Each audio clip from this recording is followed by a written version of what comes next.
It is Thursday, October 23rd, and it is time to get in the weeds. I'm Jeremy Lambert. That is SP3, and we're here to take all your money and then gamble it away with illegal mafia ties here this morning. We got plenty to talk about, as usual, here on the show, on the channel, on In the Weeds. We got wrestling, we got AEW Dynamite. Last night, we got Jasmine Nix talking about things with her contract, and there was something else that I put in the headline that I can't remember because, God forbid, I remember anything in life at this point. Evolve, of course. Thursday. The goat Thea Hale being regulated to evolve. What is happening with this show? What is going on here?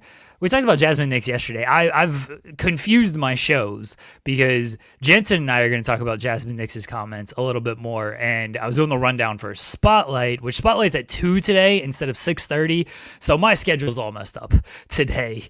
With I'm used to doing Spotlight later on, but now it's earlier. And sometimes we rehash topics. But it's Jensen's first time talking about these things. So my brain's all over the place. This guy over here counter-programming AE Ramble. This guy. My bad. The nerve of this guy. That's not my fault. It's Jensen's fault. Oh, my God. I'm blaming Jensen. Oh, my God. I'm just going to be like, at the start of the show, I'm just going to be like, yeah, go over to Fightful Overbook if you want to talk about Jasmine Nix. I'll put butts in the seats. Probably not. Probably not. Let me come on AEW. Let me do a simulcast with A Ramble. Sure, and... I will allow you because you are one of the few people that Jimmy doesn't have disgust for if I bring up. So yeah, I will allow you to simulcast. I'm gonna be on both shows at once. Let me pull a Rick Rude out here. I'll be like Shaq did last night. Shaq was on Inside the NBA on ESPN, and then he showed up on Inside the NHL on TNT since it's all in the same studio. I'll be like Shaq last night. We do have basketball to talk about, everybody. I'm sure people saw the news this morning. Illegal gambling, allegedly, happening in the NBA with Terry Rozier and number 3, Chauncey. Shout out to you if you get that reference. Doing some illegal gambling as well. And it looks like it might be poker and mafia, not over-unders, but maybe also over-unders in basketball as well. So we shall see on that. But plenty to talk about. SP3, how you doing this morning? I am fine this morning. Was able to recover from opening night angst that I had watching my Los Angeles Lakers and deciding to go to sleep early in the third quarter when I realized where this game was heading. Yeah, I saw Kuminga was out here shooting like he was Steph Curry. I was like, nah, this Kuminga. is out. Once it was 100 to 84, I was like, first to 100 always wins. Cut it off. I'm gonna cut it off. I'm gonna get some sleep. I gotta be up before 5 a.m. I think the Rockets got 100 before OKC did, so that doesn't fully hold up. Well, when you're the first to 100 and the other team hasn't hit 85, then you're probably gonna win. You're probably gonna win. Fair. The way Ayton was playing on that night was just awful. He got all the opportunities and he just played so badly. Austin Reeves in the second half did not play too well. He was great in the first half, but the second half he did not play well. Luka made me right on predictions. I mean, I had a prediction for opening night and it was Luka's dropping 40. You responded to me like I was crazy saying that, but he went out there and he could have dropped 60 because he didn't shoot the 3 ball good at all. He was 2 for 10 from 3. So if he shot the 3 ball a little bit better, he could have went for 60. Look, Luka played great. I didn't think Luka would play bad. You know, he's Luka Doncic. No, he's a top 5 player in the league. I expected him to play great. As I said on our preview, I don't think the rest of the team's that good. Gabe Vincent is your starting point guard? Gabe Vincent wouldn't crack the OKC rotation. Well, you see, man, what we need to do is just have Luka be point guard. And I think that's what we're going to do when LeBron is back. This is just the lineup for when LeBron is out. And unfortunately, this is not going to work. He's going to have to go back to the drawing board in regards to that starting lineup. Yeah, Gabe Vincent ain't working. Obviously, when LeBron gets back, he'll push guys to the bench and everything, but that's not for another month.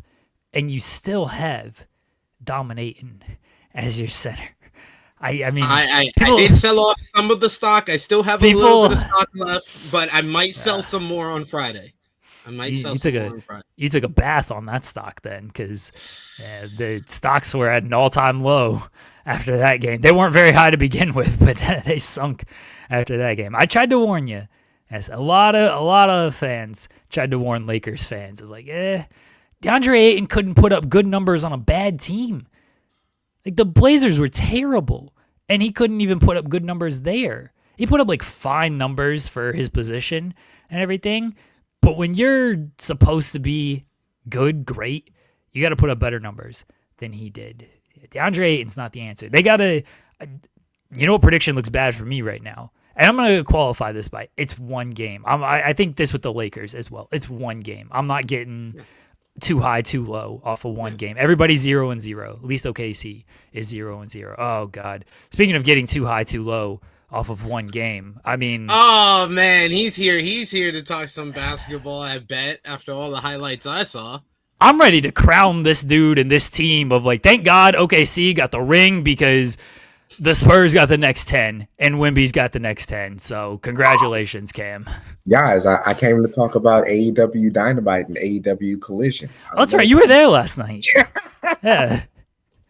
Were you watching the Spurs game on your phone?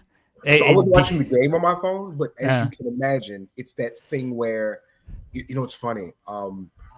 Remember, my computer's going to explode now.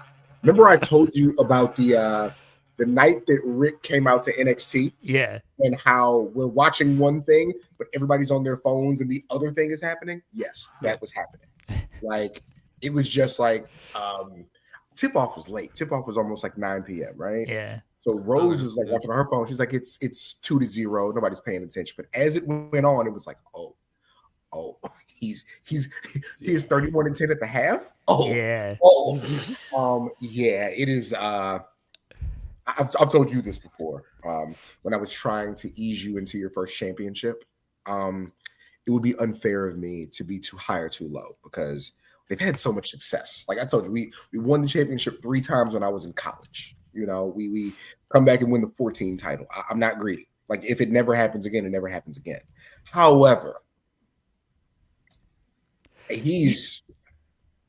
I don't know how you stop it's him. different. I don't. It's different. I don't know what you're supposed to do against that guy. We've never seen this combination of speed, the dribble, the size, the athleticism, and just his footwork is amazing. I've never seen a 7-footer with that type of footwork. I don't have a lot of like rich white empathy, but like I felt for Cooper Flag. I did. Like, dude, there was just nothing you could do. Like, last season, we opened the season against Dallas, and Luka was Luka, and it was kind of that thing where you had to understand, what Booster knows what balls are now. So, yes, back and forth. They can hear you, baby. But it was an understanding of Wemby, it'll be your time. But this is the guy right now. I don't know how much longer that's going to be true. I think it might be this season, honestly. At the very least, it's next season. Yeah. And I had them at as an 8 seed after watching that game. I'm like, see, I said it on our preview. Yeah, I said it on our preview. They could be as high as the top 4 seed. What, to me, the thing that not matters most, but you only know what you've seen, right? We have a corner 3 guy now in Julian Champagnie. And I think that is going to buy a lot of buckets that weren't there before. That's my nephew's teammate, right? My nephew went to high school with him. Really? That's my claim to fame where I'm going to root for the Spurs just because of that. Yeah. SP3's got stock in all of these teams. He's a Lakers fan. He picked the Thunder, so he's going to be rooting for them. Now he's like, Julian Champagnie, my nephew went to high school with him, so now I'm going to like that team. Kyrie's family, I'm going to root for the Mavericks. Who are you not rooting for, SP3? He in his junior year and senior year in high school. Got to follow him through college. Now he's in the NBA, Everybody. And I got family in the NBA. Yes, that is true. About Who are you not rooting for Must be out nice. here? Like, Do you have just ties? everybody Do you have ties to Cam Johnson? Do you have a second cousin twice removed who knew Cam Johnson in kindergarten? You're like, I'm a Nuggets fan now. Let's go Nuggets. Probably. I don't know. I think it's like third cousin removed is 50's baby mama. I feel like 50 has a lot of baby mamas. Well, the baby mama of the kid that was in the Wankster video. That's my cousin. Singular, like, oh yeah, he's baby mama. Like, there's I'm talking about the first one from the kid that was in the Wankster video. That's my cousin. I've seen him at family reunions. He is poly confirmed. Whoa. One thing I recommend, gentlemen, if the wrestling show is in town, don't ask the wrestlers if they want to hang out after the show, because they'll say yes. I'm so tired. Yeah, then you got to stay out. Of course they'll say yes. What else are they going to do? No, they'll come to your house. Oh, that's even worse. I'm so tired. That's even worse. Yeah. Oof. But very fun show. They ran it. It's called the Boeing Center at Techport. So something that happened in San Antonio a few years ago. They like decommissioned some of the military bases. And so Brooks Air Force Base is one that was decommissioned.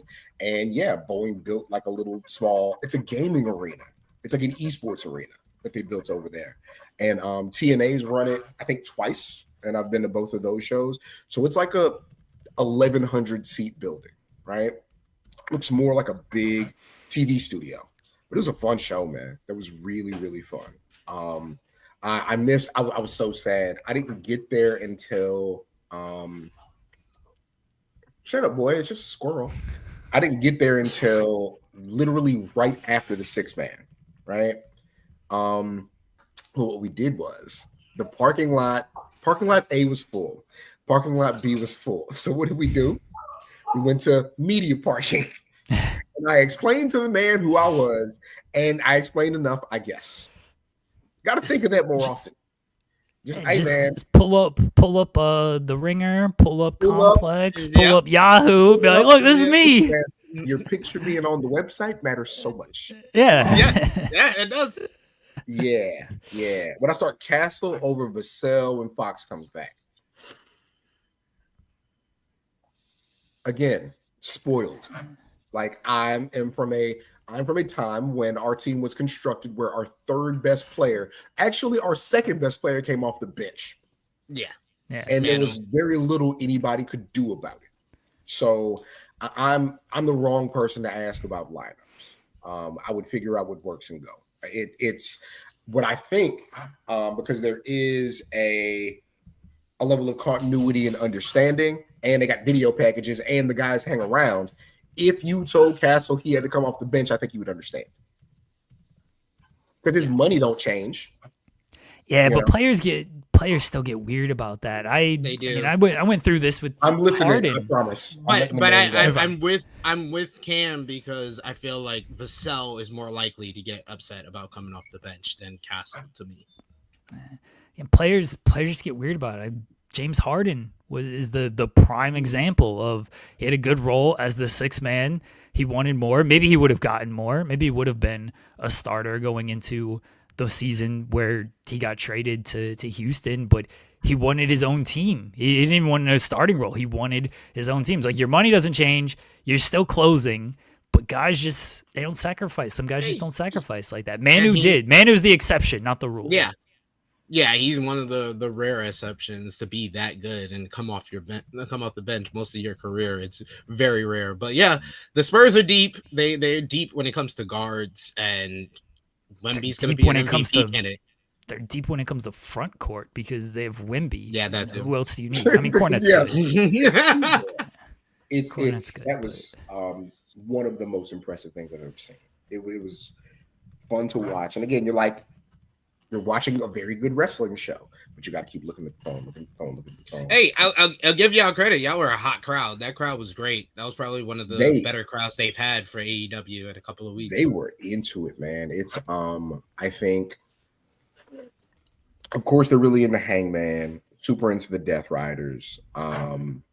It's the city doesn't get show. Okay, so the last AEW show was at the Frost Bank Center, which seats, 3, 4, 5 more times than that building does. But they were the coolest shit I ever seen.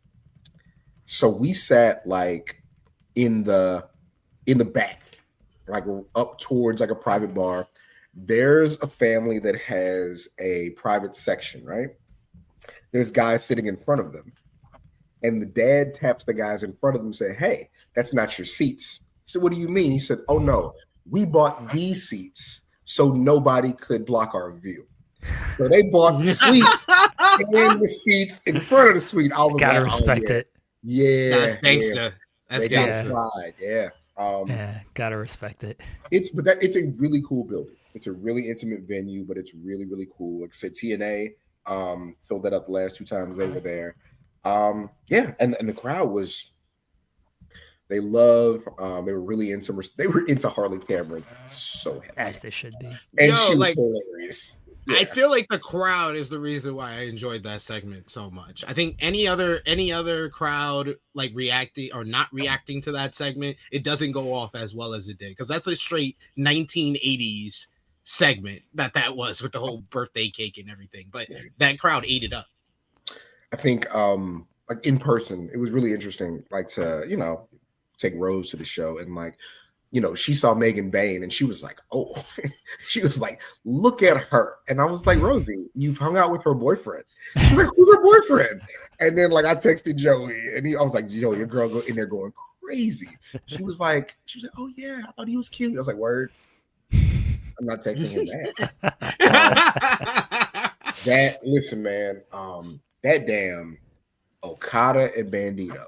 Fantastic.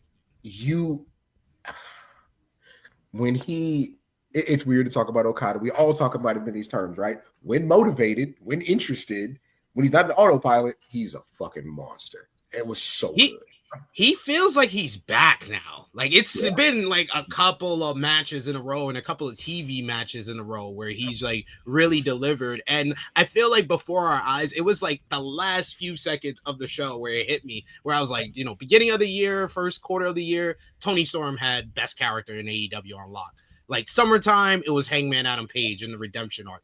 I think Okada is the best character right now. That smile he gives to Takeshita at the end, I'm like, this sly bastard. Like he's like Tony Soprano laughing at the other guys smoking the cigar in the strip club. Like that's how Okada's character is. He cannot. It seems like he cannot give a damn about anything, but he just wants to get under people's skin and be the biggest asshole in the room, and it's great. When that comes together, because I guess the show closed with Takeshita coming out, right? Yeah. Okay. Yeah, he's so good. He didn't even do shit. He's so good. Roddy Strong is still my guy to the end of the earth. He was out there. He was great. Moxley was great. It's a really good show. And then of course, they announced that the collision match was going to be the 4-on-4, right? Yeah. Okay. Fantastic. Of course, I'm not going to give it away. Fantastic. So good. Yeah. It was a really fun night where I don't know if I'm actually doing it. Talking about going sneaker shopping with Thunder Rosa. Last night was crazy. Nice. Very rarely does like the talent actually sit in the crowd, but again, she lives in San Antonio, so yeah, we're standing like kind of off to the side, like talking to a couple of people, and like Rosa's like, "Yo, those guys are looking at you." I look over, I was like, "Baby, they're not looking at me." it was Rosa, but her a guy she's tight with runs a sneaker shop out here, and we're like all standing there, and Rose is all of a sudden taking pictures for Thunder Rosa. with people, and like we all come together. And she was like, "I know you." I was like, "Yeah, I'm." So she said, "Oh yeah, I thought I recognized you." And we get to talking. So yeah, San Antonio. It's I don't know, whatever. Everyone's telling you to spoil Collision because I'm going to do it tomorrow anyway. So you are free to spoil Collision if you would like. Yeah, the good guys won.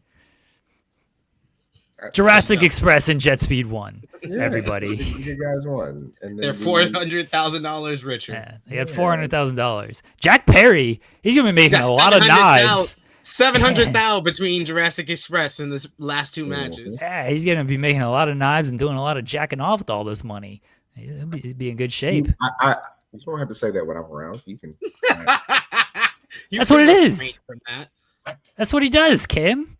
That's what he does. That's what we should all be doing when Jack Perry comes out. No. Why didn't you start a jack off chant last night, Kim? No,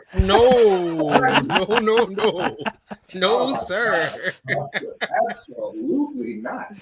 This is a jack off. Come on. And just yell it. That's terrible. Yeah. Just yell it. Just yell it. That's the top of your lungs. Video. We were my man Greg Gibson, who runs the Black Sports Symposium every year in New Orleans. He was ringside, and so during Collision, went up and said what's up to him. Apparently, I know one of the producers. Black Guy San Antonio thing. I'm dapping him up, and he was like, "Yo, you got to move." I said, "What you mean?" And as soon as he said it, I started moving, like, because we literally, they'll probably catch us on camera. We're right next to when Pat came out for Collision, and I knew he was coming. I said, "Rose, look at him. He's 220 pounds. Look at him." And she starts videotaping, and you ain't never seen that many muscles on nobody, like just right next to you. It's ridiculous. He is, whatever he's doing, he can't do it twice. But he looked great. Yeah, it was a fun. And then I listen. Mercedes and Athena as a team, and who are they? Did they show the bracket? Yeah. So who are they? They're facing somebody big out the gate. The timeless lump bombs. They're gonna face them in the final, but they're facing Willow and Harley in the first round. Yeah, I think that's gonna be fun to see, man. When Stat put her in that cake, it was loud in there. It really was. Yeah, it sounded like it. They reacted big to all of that. And I just wanted to correct somebody in the chat, Matthew Hooks, who says that's 900K. Math is your friend. 400K for a 4-man team means that Jurassic Express only take home 200K. That means they made 700K in 2 matches. They might take the money from Jet Speed. We don't know. Why? No. Yeah. Jet Speed deserve their money. They haven't been to Magic City in a couple of months. It's been a couple of months since that first time they won money. I mean, they could have. We don't know. They could have gone back. We don't know. We didn't get the shoes. He still didn't get the shoes from the first money that they bought. They spent it all Magic City. I know. They gotta get the shoes. They gotta get the shoes now. Yesterday, it was like noon. Kev Knight posted a picture that he was at this gym that's like in San Antonio. I don't believe that. So I texted, Kev Knight. Kevin Knight at the gym. I texted him like, "Yo, you're at such and such a gym." He was like, "Yeah." He was like, "Cam, they have." He was like, "When I went to the front desk, they pulled out all their guns." I said, "What do you mean all their guns?" And he's just saying he's like, they had all the guns, all kinds of stuff spread out. He's like, "Oh, this is a good old boys gym." Okay, all right. Yeah. But he got his workout in. Apparently his heart rate was up. Good for him. Yeah. Oh, my city. Oh my goodness. Yeah. Guns at the gym. I mean, usually sometimes there's guns at the gym, but you're not supposed to brag about that. Yeah, but like to have them on display. Yeah. Like it's the city. It was really a gun show at the gym. There it is. What a fun show. It really was. You gotta keep going to shows apparently, Cam, because every time you go, I mean, you mentioned it earlier, Ricky is just showing up elsewhere. Wemby is taking over the league, so you just gotta keep going to shows. Something else happens. Yeah. Whenever I go to a show, the other place is popping off. Absolutely. But yeah, man. Like you said, great crowd. and they like Tony did the thing, Jeremy, where Oh yeah, every single show, everybody chants pay-per-view until you guys want a pay-per-view. All right, we're gonna do a pay. They did in Cleveland as well, and then people in my mentions like, yep, he did this in Milwaukee. Yep, what Detroit is still waiting 3 years for their pay-per-view. Don't worry. They got bloody guts. Come on, they got bloody guts. They can hold. Oh, somebody did say that. Cam, are you going to be at Deadline? Yes.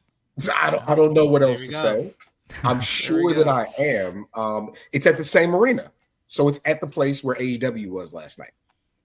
So yeah, of course, that's like December 4th or 5th. Yeah, I think it's 6 actually. I think 6 is the Saturday. Okay, yeah, the 5th is a for sure. Friday. That'll be a fun little. Yeah.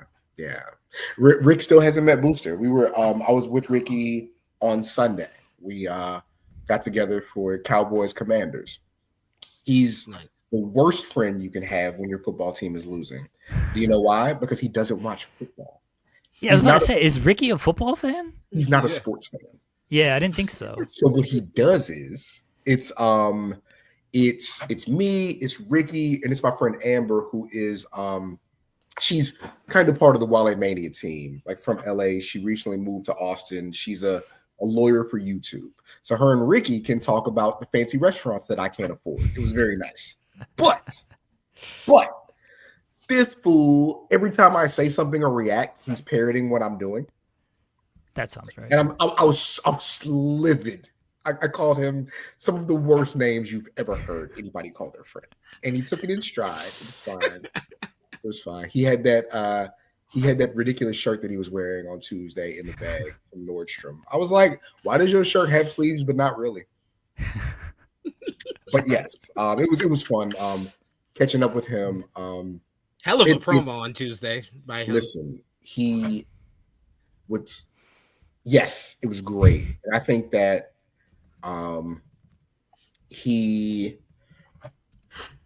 you see, I'm being careful with my words here, right?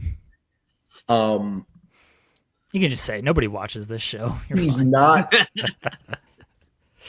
It's good to see him like that, because I think that what I told him was like, nobody's ever actually asked you to carry the ball sincerely. You've been in a position where you're this or that, or even at the height of like Collision, him being the top foil, right? But that's trying to steal the ball. That's trying to cause a fumble. That's not carrying the ball. Nobody's asked you to carry the ball. And I think that's why this thing came out, because it's not you, like his stuff with NWA. That's trying to tell you who I can be. His stuff early in AEW with the FTW title. That's me trying to tell you who I can be. This is, I'm the guy. Here's why you need to understand why I'm the guy. I think it's great for him. I think it's great for Trick too, because I think I always say NXT is like you throw everything at the wall and see what fits. We've seen, you can tell I've been typing this out. We've seen 3 different Trick Williamses, right? We've seen kind of the guy who to motivate Mello. We've seen sidekick Trick, body. We've seen underdog Rocky Trick trying to get there, right? And when he was there, we've seen the flag bearer, but now we see underappreciated Trick. We've seen 4 versions of Trick Williams. Yeah, like this is the thing that I built. This is mine. And he was able to get the Ricky Starks that we saw when he was head to head with MJF back in like 2022. Like that MJF promo that brought out probably, I think, his best promo work, Ricky's best promo work in AEW was that response to MJF, because he was like, you're here, I gotta get up to here, I gotta prove I'm here. Well, I'm gonna go here. That's what Ricky did on Tuesday. That's what Ricky did against MJF. That's what Ricky did as a heel against CM Punk. Like, he always steps up to the occasion. He did that on Tuesday. It's wrestling is one of those things where it's like the NBA and like baseball, in that you're judged every week in a different way. Every game, you perform, you underperform. Somebody has an opinion on you. You're good, you're bad. And I think that he's, because of the nature of where he's been and what he's done, he gets that a lot. And I love that right now. It's, you never know how long they're going to love you, but they love you more than they've ever loved you today. You know, people still tweet me, bro, he was, 2 years ago, he was across from Bryan Danielson. Now he's doing this. Maybe Bryan Danielson is at the desk. Like, and I seen him at the desk. I was like, oh, look at him taunting Garcia. I love this. I would say you weren't able to watch it on TV. That's probably the best commentary that Dynamite has had this year. He's been, because it was two people. It's Brian in his back, especially the Jon Moxley match. Oh my god! I would suggest you watch that matchup back for Brian on commentary, because he made that match so much better with him telling the story of, oh man, Jon Moxley's out of it. Oh man, he's getting it. Why is he not reversing this submission? I think he's out. I think he's he's just mentally not there after the I Quit. Yo, he was selling the hell out of the whole character. It was great. It was again, people wrestling is fake. When there's a sequence with him and O'Reilly where Rose even stopped and was like, yo, they are, this is crazy. And I was like, yeah, and I love Kyle O'Reilly. He's on the I'm not Ant Edwards, but he's on the White Boy of the Year list every year. He's up there. He's incredible. But no, yeah, I love that Rick is getting his flowers, because we all know that's there. We all know he has that. But yeah, it's what a month for the guy. And trust me, none of it went to his head. He's still just a dick. He's the same dick that he was 2 weeks ago, 3 weeks ago. Nothing's changed. He was ruining it. Bad call, ref. Shut up. Shut your fucking mouth. I couldn't watch sports with Ricky or anybody like that. Way too invested. Way too invested. The people who aren't invested but like still want to like talk and be bullshitting about it, and then the people who ask just too many questions. No, just stop it. Just quit asking me what this penalty means. Why didn't they do this? Well, there's another team as well. You know what I mean? Like sometimes just things don't work. Why'd they throw the ball to that guy? He thought he was open. You go out there and play quarterback. What do you mean? Why did they do this? It's difficult. I wish they didn't do this. Knock it off. Right, Cam? That's a pick, right? Shut the fuck up. Why don't you shut the fuck up? That's what it is. Yeah. Intercept your mouth. Hate it. Shut up. Hate it. That's why I just watch sports alone. Yeah. Watch it alone. Best thing to do. Bless my wife, who she'll watch with me, she'll be there, and she just doesn't say a word. I'm pretty sure she's just like traumatized because she's like, I don't want to piss him off. I don't want to say the wrong thing. So I'm just going to sit here and scroll my phone and just hang out. And if they win, great. And if they lose, I will not say a word to him because he'll probably be a dick. I'm not proud of it. On not this last weekend, but the weekend before, it was Texas OU.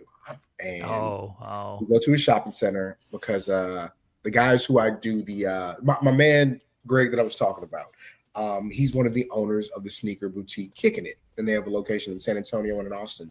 They finally got like their own Adidas, and so like I pulled up to their drop and I got a pair, and we're all hanging out. But like it's right before the game, so I'm like, okay, we're at the shopping center. We got to go somewhere and watch the game. And Rosie is like upset about where we're watching the game because she's like, I don't like the food here.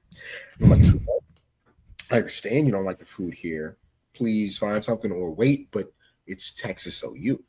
And she's still upset. She's like, and she's an attitude. I was like, sweetheart, I just need to be very clear about this.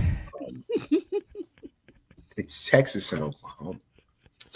And so we got through it, and I think we ended up finishing the game like at a bar closer to my house. And so the next day, we're talking, and she was like, you were going to break up with me, weren't you? I said, yeah. There was no irony. There wasn't. I was like, no, I said, I don't ask for a lot in the entire world. I'm not a needy person. I don't need a lot of things. And I said, I am all for, we are equal. I can't have more than you. I'm not over you. Nothing like that. I said, but sweetheart, when Texas is playing Oklahoma, you got to shut the fuck up. And I said, I'm sure there is something you watch that I need to shut the fuck up. But when Texas is playing Oklahoma, you have to shut the fuck up.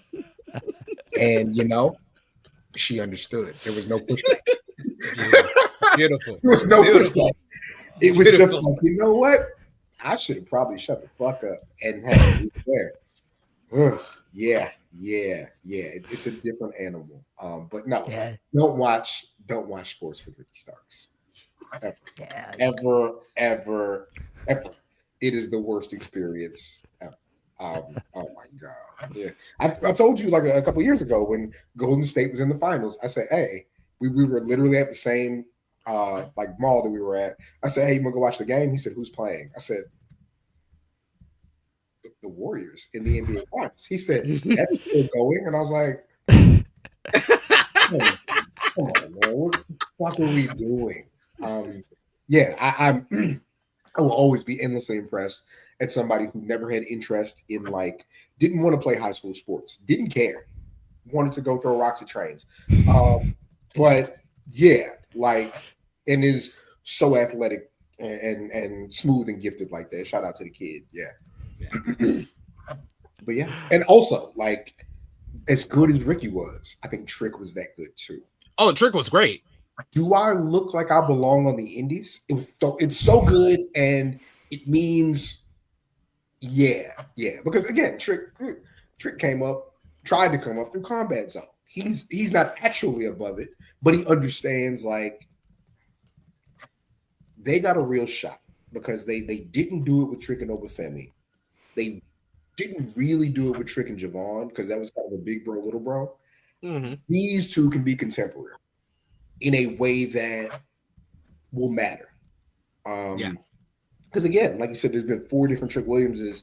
I think this is the best one because I've been praising how this TNA run has enhanced him so much. He just comes off like a ready-made main event star, not just a ready-made main roster star. No, he seems like he's ready for not just the main roster, he's ready for the main event scene. He has that confidence. He just exudes it. He's one of the best promos in all of WWE, not just NXT, all of WWE. No one has the confidence, the conviction, and just can be a great heel on the mic or a great baby face. That's very rare, especially for the young guys in WWE, and Trick has excelled at both.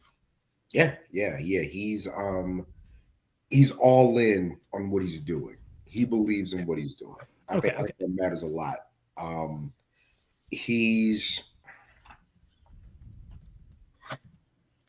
You said an interesting thing, and I'll critique that when I'm just talking to you, but your references to a Braun Breaker, right?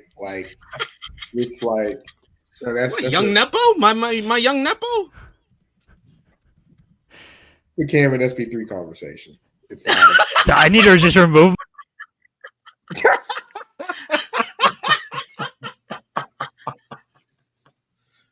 I said SP3's been a little too loose with it, but hey, it's your world, baby. It really is your world. Yeah, act like y'all don't know me. I know you. It's just when and you know me, and so when we watch people say things about us, it's kind of like, oh, that's not. But you good in my book, I guess. Yes, but. But like you said, like the fear is always I know Dragunov got hurt, right? Do you think right now, today, he'd be in the same or a better position if he didn't get hurt? He'd be in the same position. He'll probably just be winning his first mid-card title this year. He'd be El Grande Americano 5 out here if he didn't get hurt. That's also shout out to B-Lin. Yes, B-Lin, 100%. You're correct. But, that boy came back Brolic with a crazy tattoo. Like, I just got here wearing the whites, and there he is. I'm crying. Yo. Oh my goodness. But yeah, the thing with Trick, I feel like he was him, Obafemi, Stephanie Vaquer, Julia, Roxanne. They were kind of what the CW thing was built around, right? Like they're kind of that initial group. Look at these people. They're fun to look at. They're fun to listen to.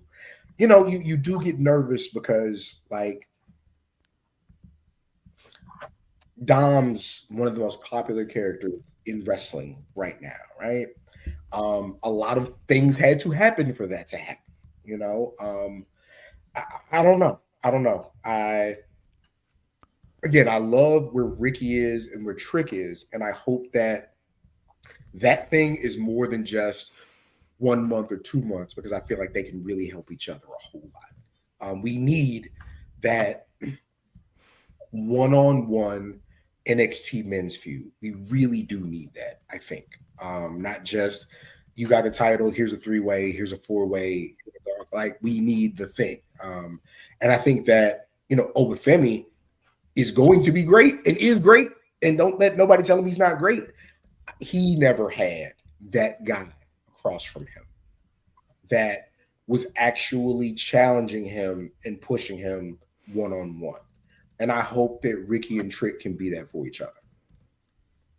Yeah, it should have been Javon Evans. But it should have been Javon. Yeah, it should have been Javon Evans. Decided to go elsewhere with Javon.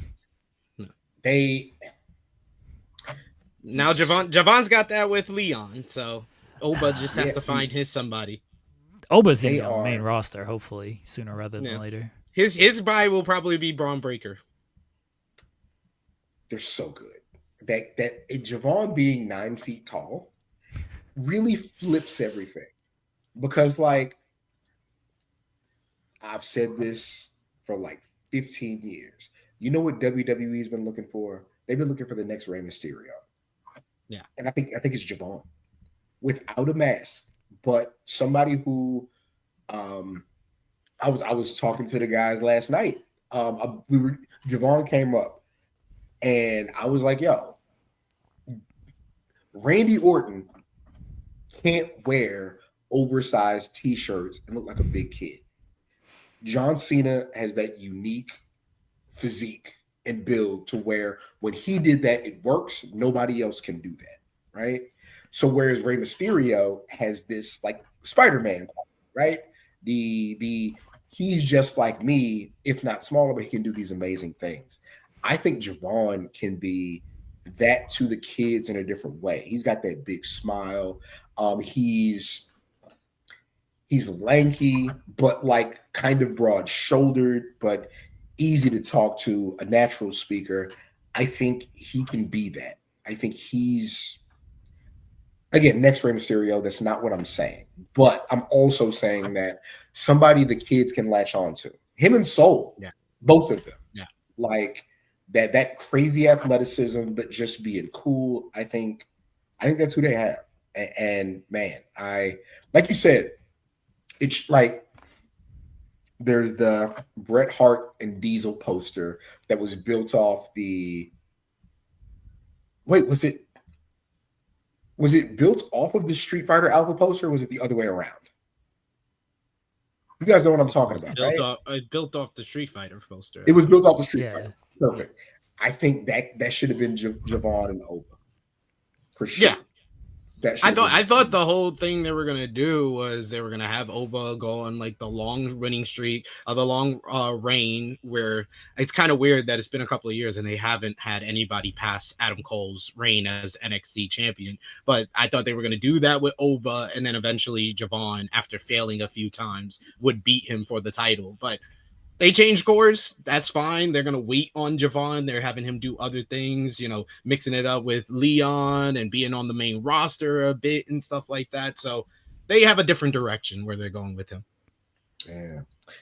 And see, look in the chat. I hope not. Like, No, don't. I hope he doesn't come back to NXT. He's done everything. Like you're just having him do the same thing over by he's been having doing him the house shows. He's been doing the house shows. Yeah. But like, no. Like I totally get getting your lick back, but if that's if you keep doing that, let me give you a pitch. Let me give you a pitch here. Everyone knows my pitches and my ideas are the best. This is going to be so ridiculous. I love listening to you. It's actually not. When I'm not on the show, because I'm like, I just look at Joel's face to see if he breaks at the ridiculous thing you say. But, okay. I don't think this is that ridiculous. I have a lot of ridiculous ideas. I don't think this is upper echelon for me. I think this is actually semi-possible based on what they are actually doing.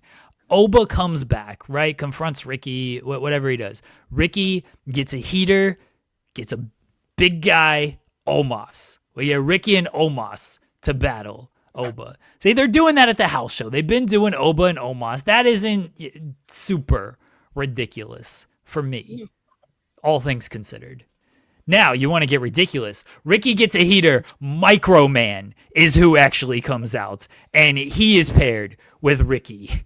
And Microman just on his shoulders, and then maybe they're about as tall as Obafemi at that point. And Oba actually teams with Omos, and he gets on his shoulders, and they do a game of chicken. Microman and Ricky with Oba and Omos, game of chicken. Who wins? You might think it is you might think it's Oba and Omos, but it's not. They're too big. It's easy to tip them over. Ricky just kicks them in the shin. They fall down. The weight just collapses on everything. And that is how Ricky Saints and Microman defeat Omos and Obafemi. And Microman stacks both of them. And Microman wins the NXT championship off of that. Ricky loses the title despite his team winning because Microman has stacked Oba and Omos. That's where I'm going with all of this. I wouldn't survive a Ricky Saints Omos tag team because those are Rose's two favorite wrestlers. I wouldn't survive it. Like Rose had dinner with Omos. Like I wouldn't even. We would have to watch the shows because that's her. Oh my god! Listen. I don't like it. How do you so Cam, as you know, we play a game on this channel, partner promo punch in the face. How would Rose do partner promo punch in the face with Ricky, Omos, and you? How do you think that would go? Omos is the partner. Okay. It's funny, I would be the promo because she would want to tell me what she's upset about in life. And she just punched Ricky. She's still mad at him for not beating Booster. She punched shit out of Rick. Yeah. No, yeah. I'm not gonna put him on Front Street, but like somebody came over here last night and they played with Booster for like 2 hours. 2 hours, and Booster I was like, oh yeah, you wrestle. Because how are you not exhausted by this crazy little bastard bothering you constantly? It was the cutest thing. Yeah, no, absolutely not. But no, she definitely punched me. I would be the promo because like I got to hear about what I'm doing wrong in life. Oh my god. All of that makes sense. Remember that time you were gonna break up with me over Texas and Oklahoma? Yep, listen, I do. Man, we got it. That one thing about going to a big school, it is easier dating somebody you went to school with than somebody who did not go to your school because the traditions don't stick right away. True. Buddy. Absolutely not. Sean Khan playing with Booster. Listen, imagine? I would never like. You would charge him for that. You would have to. Like Tony Khan coming to like the house is hilarious. Please go away. No. he would come Seahawk, in like I love Seahawk. He would come in like he came out his office on last night's Dynamite. Like, hey guys, how's it going? Like he's looking into the camera. Yeah. You're like, Cam's like, Tony, there's no camera there. Why are you staring over there? Get your helicopter off my lawn. What are you doing? Please go away, weirdo. Yeah, what a fun night. genuinely, what a fun night. I SmackDown is coming to damn that show. Oh, that makes sense. You said the show's on NXT's deadline is on the 6th. Yeah. Goddamn, Yeah, SmackDown's in Austin on the 5th. Okay. Yeah, SmackDown's in Austin on the 5th. Of course. That's usually what they do with the NXT premium live events. Here we fucking go. That'll be fun. Yeah. I guess I gotta do both. Yeah. You don't have to. No one's forcing you to. Not enthused about that. But it's so listen, like we say, guys, go to the wrestling show. Yeah. They're so fun when you're there. And none of this stuff that like hey Jeremy. Can I ask you a question really quick? I don't know. I don't know this person. What was Sarah Stock on, bro? Oh my gosh. I said this yesterday. This was my only comment on Sarah Stock. I guess that means you need to shut the fuck up. That's what I do if I don't have no army. I would fuck up. Shut the fuck up. I love that Joe was like, yo, I like Sarah. I like Amanda. And I was like, oh, okay, yeah, you know, who knows who feels what way. And this is the thing. Brother, it was like, there's got to be a line. There's got to be a line. You have to have a line. There was no line. The line didn't get lined. Look, if you want to tweet through whatever your issue, oh, I don't like this spot, turn the channel, blah, blah, blah, like, fine, whatever. If you want to respond to Amanda, like, I think you should probably keep that in text and do what you handle that privately and not like this. But the whole, well, he never raped me. He was cool to me. Like, what? What? I didn't know. Chris Benoit never murdered me. He's great. Fantastic wrestler. He didn't kill me. What are we doing? You. The problem is, as somebody who's had to tweet through it once or twice, the problem is you get out of pocket and you're not tweeting through it. You're responding to things, and you know, you got to run your race. You really got to run your race. I think that's why Ricky's doing so well right now, because he's running his race. I think that he's what I don't know, genuinely what I don't know is if there's always going to be somebody across from him to where that thing can come out, because it ain't supposed to come out all the time, right? It's not. It's supposed to come out when it's necessary.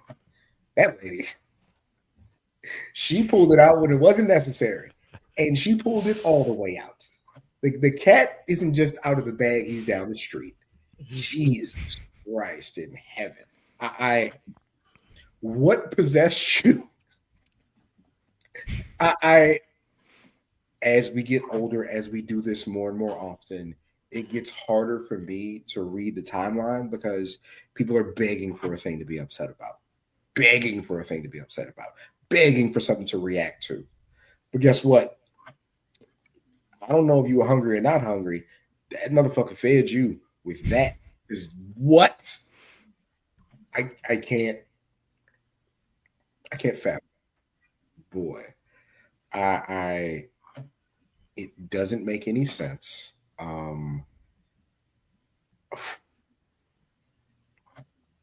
She's still going too. What? What? No, yeah, it's still going on. It's still going on.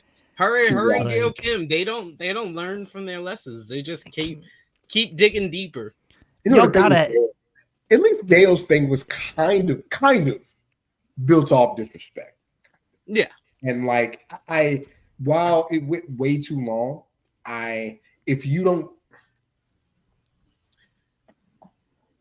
somebody who's Avi is an anime you've never seen with a bunch of numbers at the end telling you, bro, you just gotta chill out. Fuck you. No, I don't. Who are you? I understand that. I've lived that. I breathed that. I get that. But this thing is just like, yo, when certain names come up or certain situations come up or certain ideas come up, you know what I do? Put the phone down, because you can't win it. You might be right. You might feel you right. You can't win it. No. Hey, Jeremy, you ready for that new Brad Shepard podcast? Try number 873. I didn't realize he was. No, I haven't heard that name in so long. Yeah, I was like, that name sounded like a different language. Yeah, it's like, what? Again, it's the Wild West. This thing will never stop, and people will never stop trying. They should. I'm begging you to stop trying. That's a name I just forgot. I get PTSD. Thanks, Cam. Sorry. Wait. Yeah, only reason I know with the forearm. Dude. Does it look like it? What do you think? I know if that what name is? He got upset that I had dinner with friends one time. I remember that whole thing. I did see Volop saying you shouldn't expect people on the internet to know you are. No, I was talking to Cam. I wasn't talking to the people on the internet. Cam knows who I am and understands my humor, so that's who I was speaking to. Yeah, no, he was. I think that was more in response to what I was saying. Like, okay. No, for sure. I thought Volop said you shouldn't expect people to apologize on the internet, which she's not doing that. When we were left to have our oh, my bad, my bad. I completely removed myself from that conversation. I didn't look at the chat or anything. He was like, I don't even know what you guys are talking about right now. Nope, I have no idea. I'm pleading the fifth on everything there.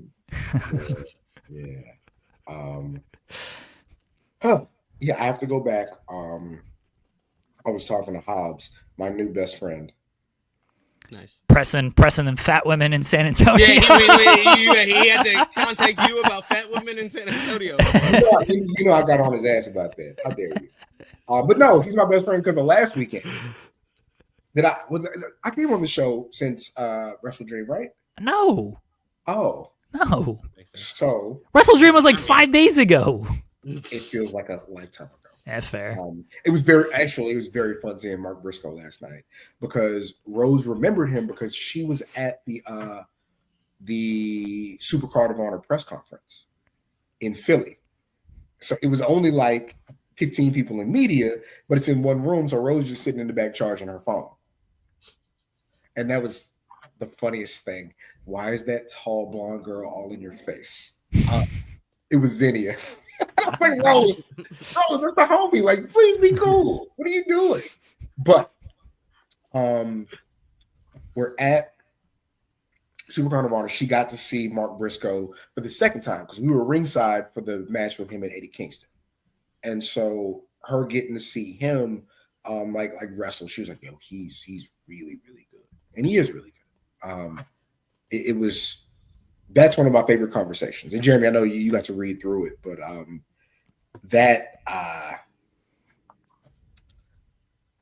I met him first time at Supercard of Honor. The second time was at All In when we played Uno, and he busted my ass at Uno. It wasn't great. And then we talked, I guess it was like a week and a half ago now, and it was great. One of his many children. Rose was like, yo, no, he got 10 kids. I was like, baby, that's about right. He's going for the same amount of tag team titles him and Jay had. He's like, I'm going to have one kid for every single tag team title reign. And he's getting close. Yeah. One of his kids ran in the room. And he was like, yo, daddy's doing it. I was like, nah, baby, you good. So I pick up Booster. And I was like, hey, man, my little man just turned 1. So he brings his little man on camera, and he's like waving at Booster. It's so cute. Like, but that's like, I love Mark Briscoe. Genuinely, like he is being from, and SP3, you're not from too far away. And Jeremy, you're not from crazy far away. But like when he talks about slower, lower Delaware, like when he talks about like that East Coast, that split between the North and the South, like that's really who he is. And they listen. We might not have always been cool, but I think there's a growth and an understanding and a genuineness to him that is like, I know, I'm sorry. I know I name drop a lot. I really apologize. My life is weird. I'm sorry. Yeah, I know. But no, he's a fantastic conversation, and we got to talk about, and it's not in the piece, but you know, my best friend died out of nowhere when we were living together, you know, and so we got to have a really cool moment talking about carrying that person with you and wanting to do that. And he was like, yo, tag team. He's like, I can't do it again unless their last name is Briscoe. And he ran through the nieces and nephews and the sons and the daughters. And I was like, yo, I've met all of them because they were all like at the show. So yeah. Mm-hmm. Yeah. We appreciate you always dropping names and telling stories here, Cam.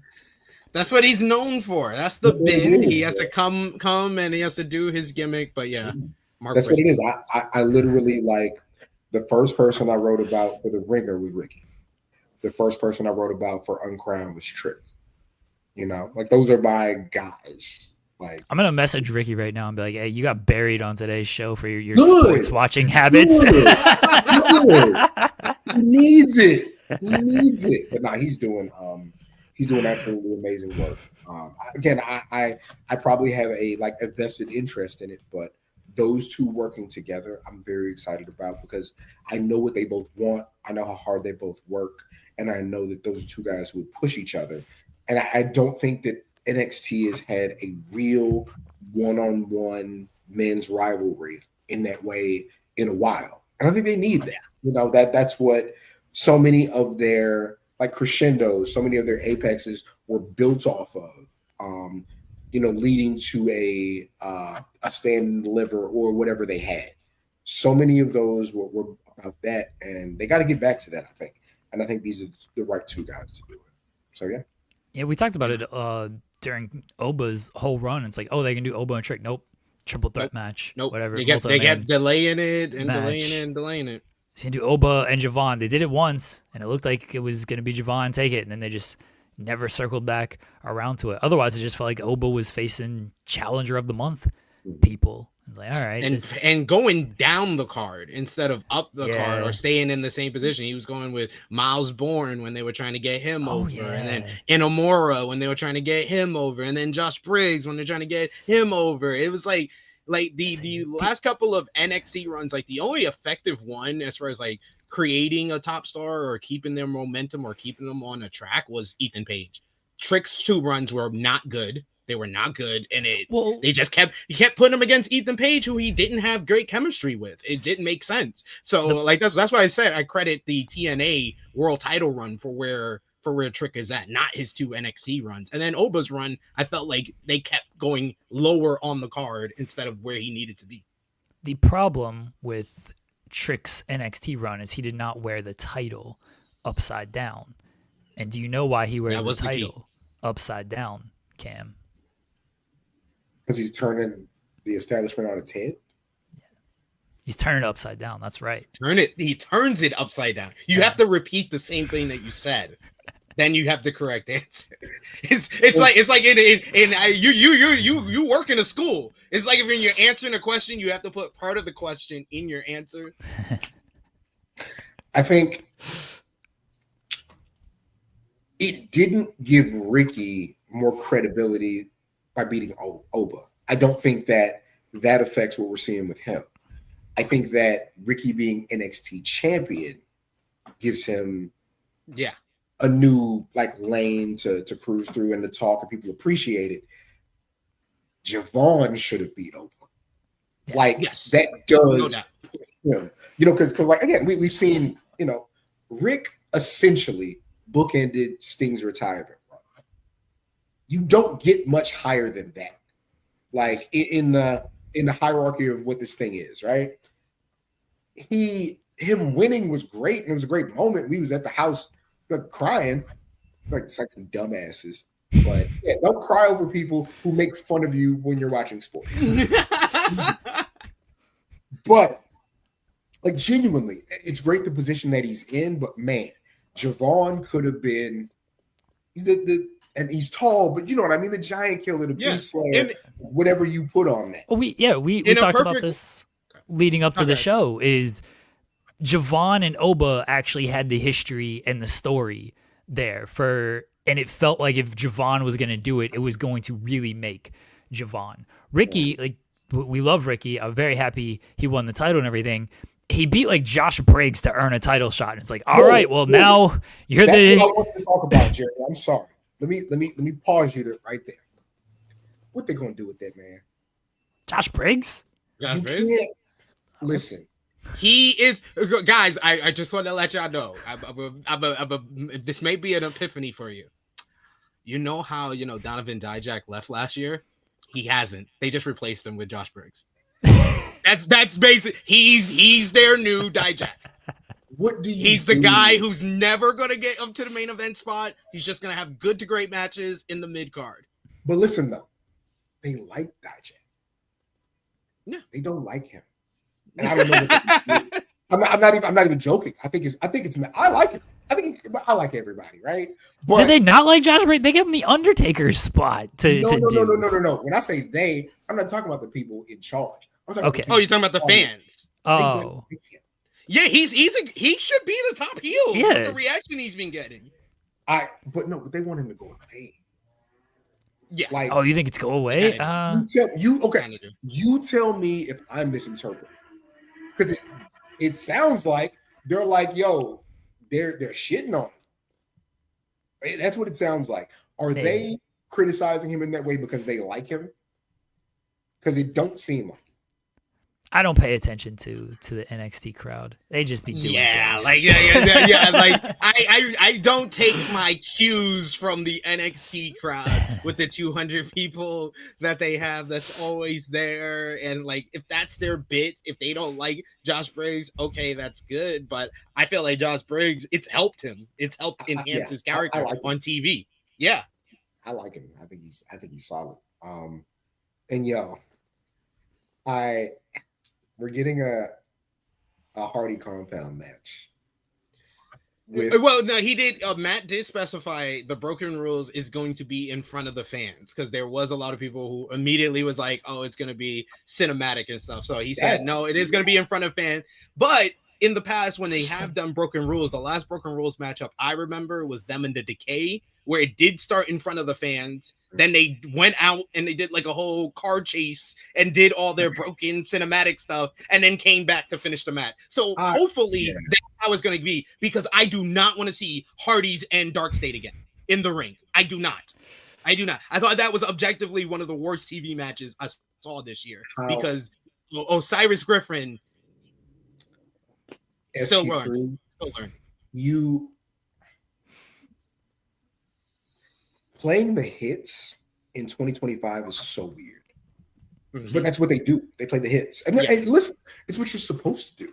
You made hits, play the hits. But like, their hits are different. You know what I mean? Like, your hit is a twist of fate and a swanton. But like, to set that up, you don't necessarily have the go to set that up. And you're not supposed to. Y'all bodies are falling apart. They've been falling apart for years because of how much you've done. But they're timeless. They really are timeless. I think that I hate that they're doing it in front of the fans, because to me, this would have been a cool way to get, maybe not even get Dark State over, but to have them do really interesting things. And who cares who wins? Bring in the drones, bring in your father-in-law who for some reason ethnically works in the yard.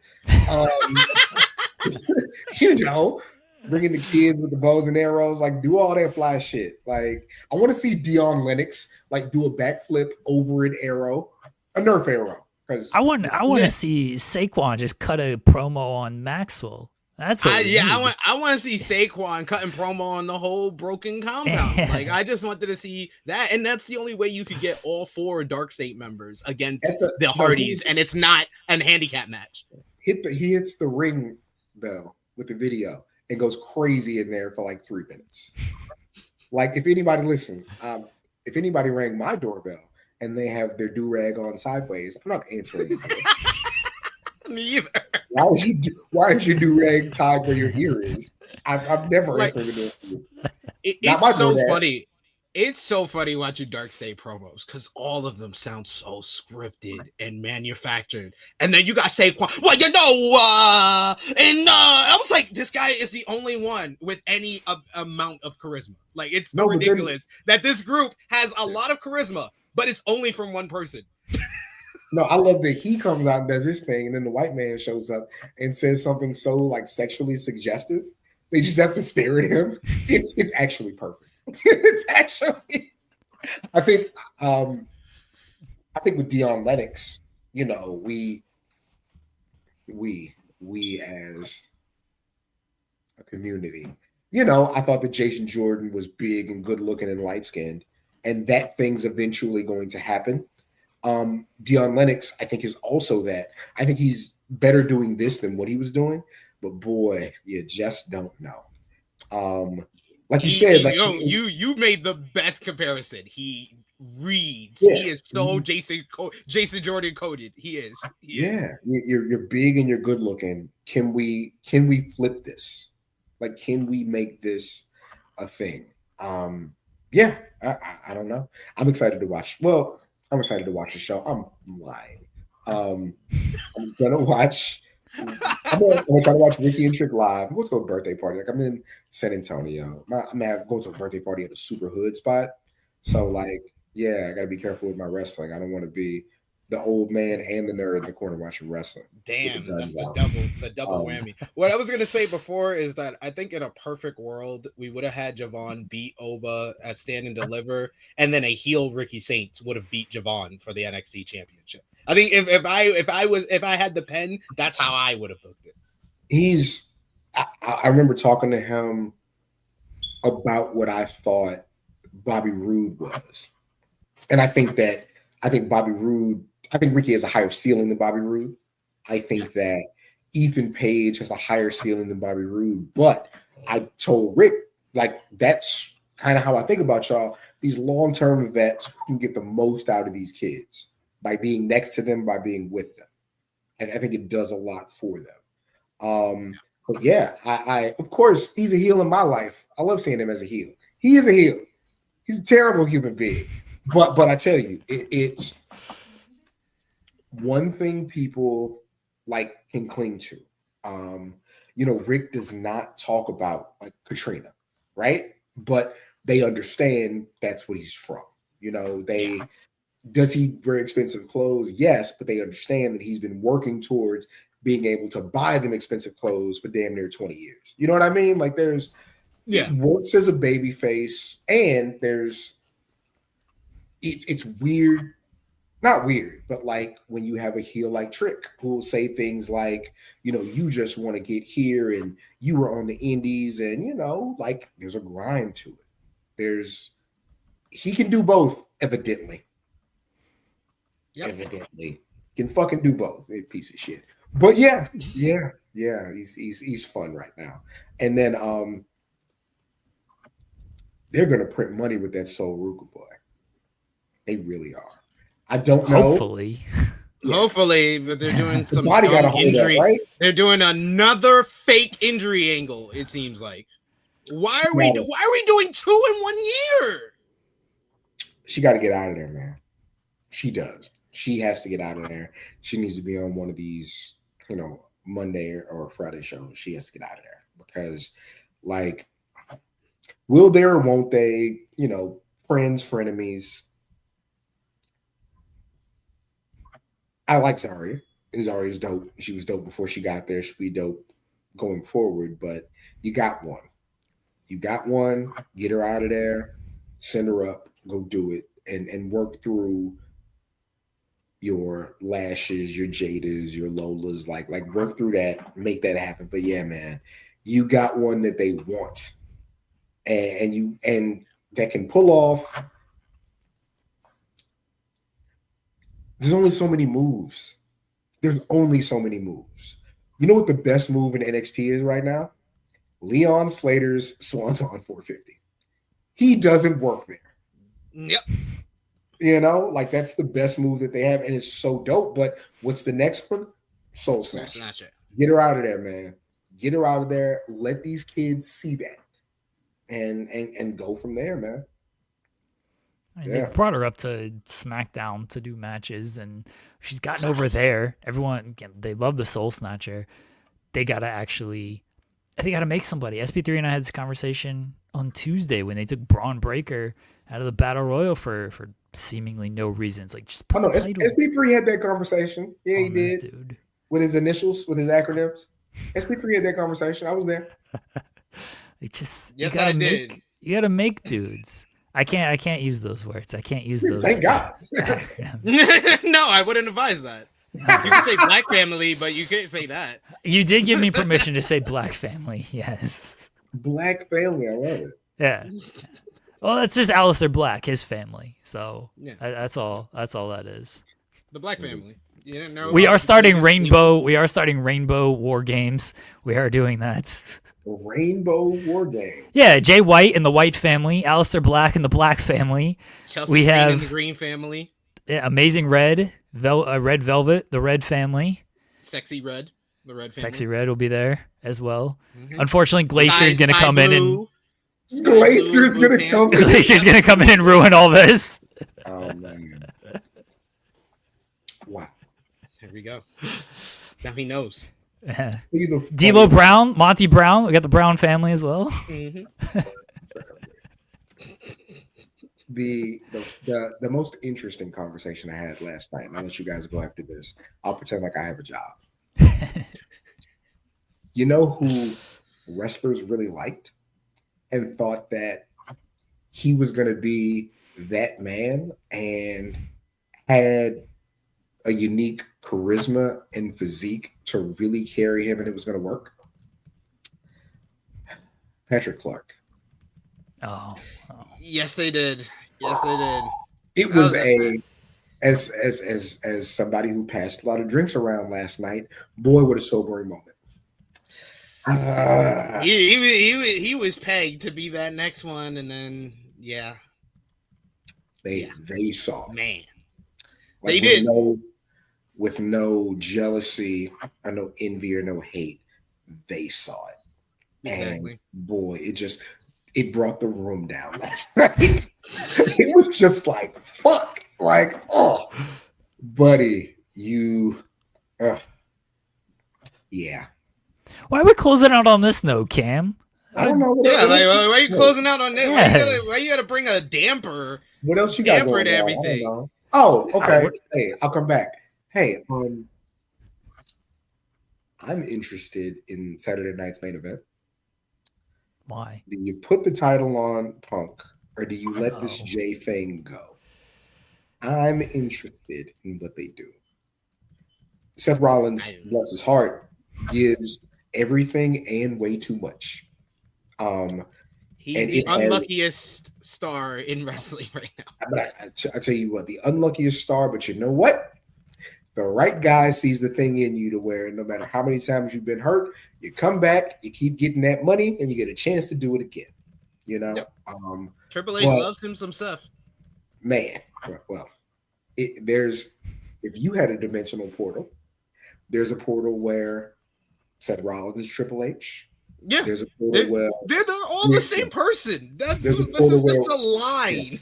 Rhea Ripley's Him, Triple H. somewhere. it's Triple H, it's Orton, it's Seth. They're all the same person. Like if you wrote their careers on a piece of paper, you'd be like, what's the difference? There's a Pete Dunne somewhere who's actually Triple H. Like, yeah, there's a lot of variants out there. Shout out to Triple H, man. But that's Triple H if he never found the click. Pete Dunne.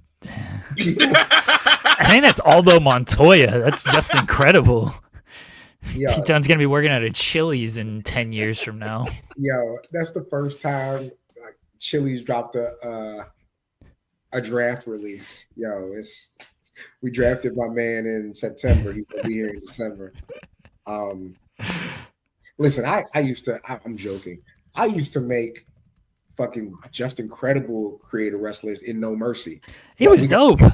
We gotta have them jean shorts. We gotta have that cut off.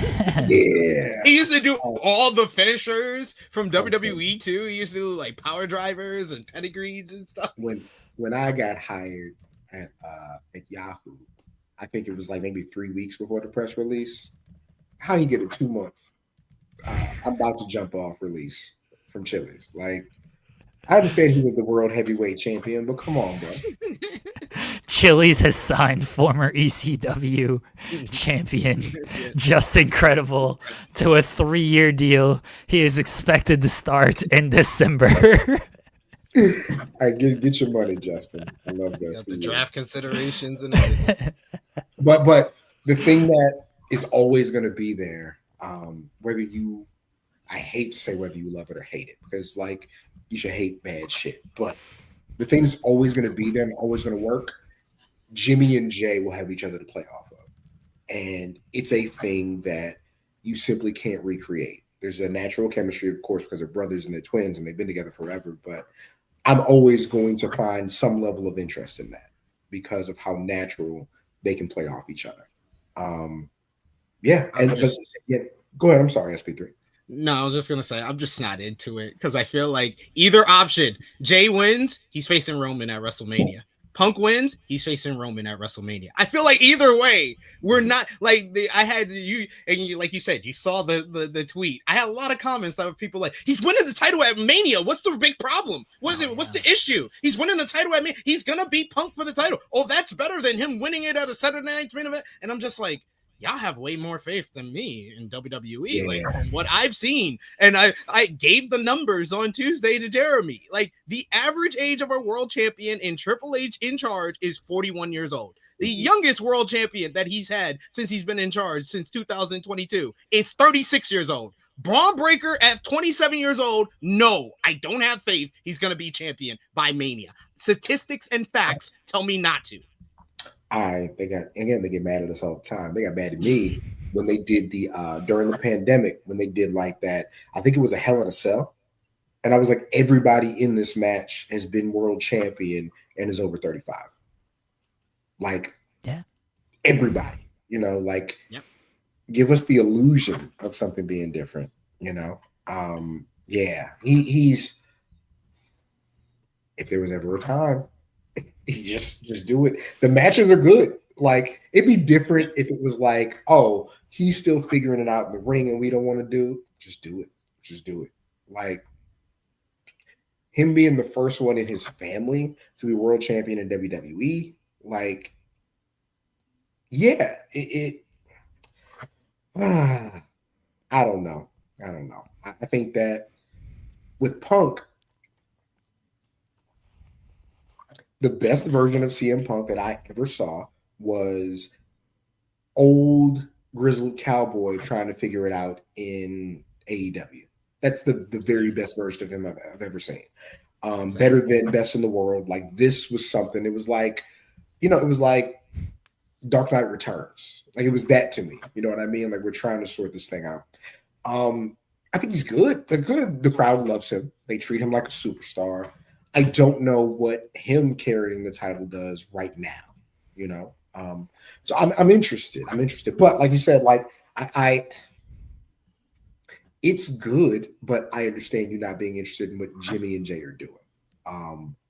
No, I like what Jimmy and Jay is doing. I just don't like the fact that they did that angle with Braun Breaker and Seth Rollins, and then I don't see. And then he's not the guy. Yeah, he's not the guy. Like, if you don't do that angle, I'm not upset with Monday's show.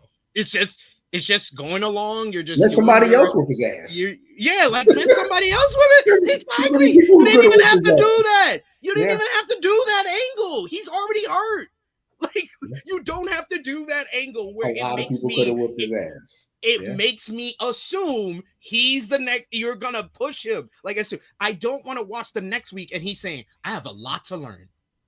That's one of the last things we heard from Braun Breaker. Is a lot to learn. I have a lot to learn.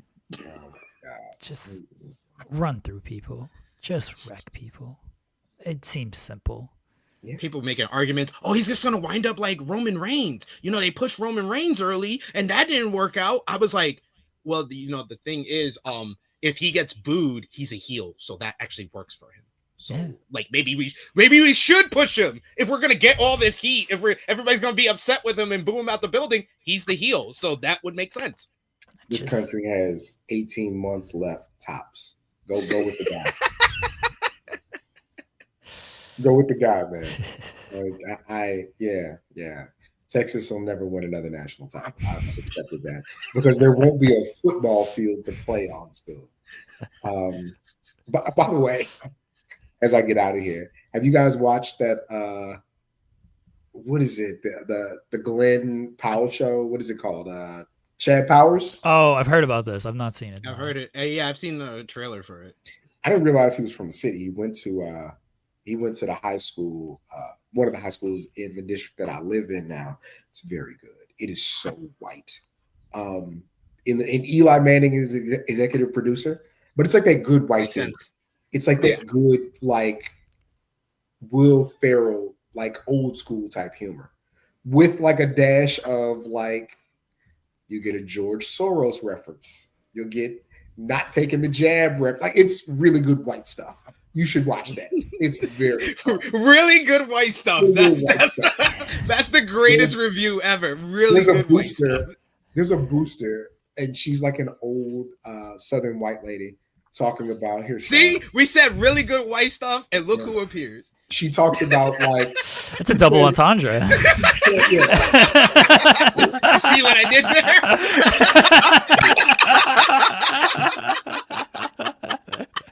She tells a guy, and he left. I say something that just makes him leave, as usual. Sorry, John. I kid you not. She tells a guy, like, I know you've seen Mike in Brazil. And I was like, you can't say that. I don't know if somebody in the chat knows what Mike in Brazil is. Don't Google it. Don't Google it. But she's bringing up like all these porn sites from 2003 as an old lady talking to the students. It's incredible. You should really watch that show. Wait, what did the chat say? Yep. JMP Bass knew what time it was. That's Joel. That is Joel. That's Since Joel? The names, yeah, that's Joel. Since the name, we have the at names and not It like is the Joel. actual names. Yeah, that's For some Joel. reason. Yes. It's annoying. But Guys, I legit have a student in a minute. Thank you. I don't believe you. Indulging me. Much love love, you guys sir. to death. I'll talk to you after the next show I attend and hang out too late all night. Take care. Now come back Appreciate before you, Power Kev. Force starts. We'll see you then. Yes, sir. Later. Later. We should just have the student on. Like, hey, you want to chat wrestling with us? Because we're not really chatting wrestling. We're all over the place. We're not. I will say, this is probably the most productive Cam visit because we got to talk about Dynamite. We got to talk about little NBA. we went through a lot of our checklists already, so that was nice. Thanks, Cam. I have to figure out how I'm gonna clip all of this because we were all over the place with everything. Yeah, I'll figure something out. Maybe we'll see. Appreciate Cam popping on here. You know, we immediately talking about Wemby, and then he just shows up right off of that. And yeah, Cam did go to Dynamite last night. We bullied Sean off the show very quickly without saying a single word. He didn't say a single word. Showed his face and left.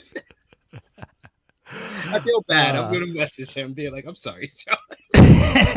He's probably more mad at me. He's like, well, Jeremy's the one that had to mention it was a double entendre. Like, I would have just been fine, like, oh yeah, I'm white. I showed up. You're talking about white stuff, and then Jeremy's like, that's also a reference to this.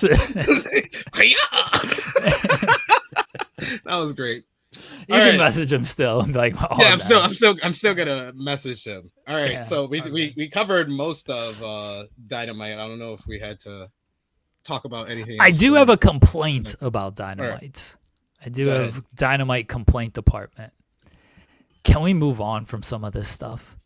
Can we just move on? That was my main complaint from last night's show as well. It's how many rivalries that needed to end at Wrestle Dream are just continuing.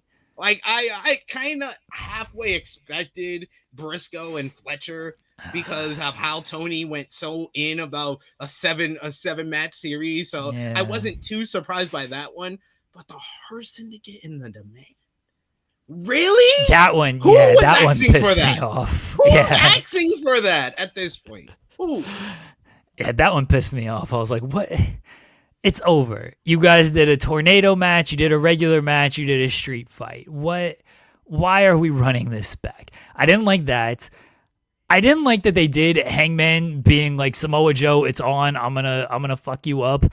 And then Joe's in the ring like, all right, dude, where you at? And then Hangman just doesn't show up all show. Like, he's right there. I understand he's got Hobbs and Shibata around him, but like, run out there with your horse or something. Run branding iron. I don't care. Well, I mean, start hitting people. I understand. You know, we know he was there, but you could play it off like he's not there. And I think they did. I think they did that. I think that I don't. That's not much of a problem for me because I loved Samoa Joe's promo. I gave Samoa Joe a chance to explain the heel turn. He comes off like a believable badass, and then Hobbs got to be he's got to show off some of his charisma with his reaction to what Joe was saying. So I enjoyed that segment. But yeah, like the Demand and Hurt Syndicate continuing, I didn't like that too much. Briscoe and Fletcher, because of how they did it, I didn't like that continuing all too much. Like I do like Hangman. Joe and Hangman, it made sense for that to continue. Joe and Hangman continue. Joe and Hangman continue is fine. I do Darby like Darby and the Death Riders. We do not need Darby and the Death Riders anymore. Yeah, I was gonna get there, but I did like that Don Callis told Mark Briscoe to kick rocks because I say that all the time. Like, you lost. What are you doing coming out here and be like, give me another shot? Like, no. Go win a match. Go do something else. I got other people to beat. I just beat you. You don't get another match. That Darby promo, I was so angry at it. Of like, as long as the Death Riders are around, I'm right. You beat him in an I Quit match. You guys did a coffin match. You did an I Quit match. This feud has literally been going on for a year. A year since Darby and Mox first fought each other. When Mox beat him and took his spot at Wrestle Dream. Just enough juice out of this for 3 more weeks before we get to Blood and Guts.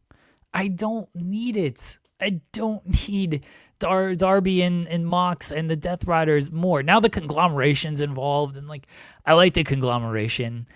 They're at where they're at on the card. O'Reilly and Moxley was great. I did love that match. That was fantastic. That was one of O'Reilly's like best efforts, and I will say I love the conglomeration entrance theme and the video it's great. And everything. Yeah. It just makes them come off like the most likable baby faces on the show. Yeah, like they're fantastic. I love Orange Cassidy. Everyone knows Orange Cassidy is one of my favorite wrestlers.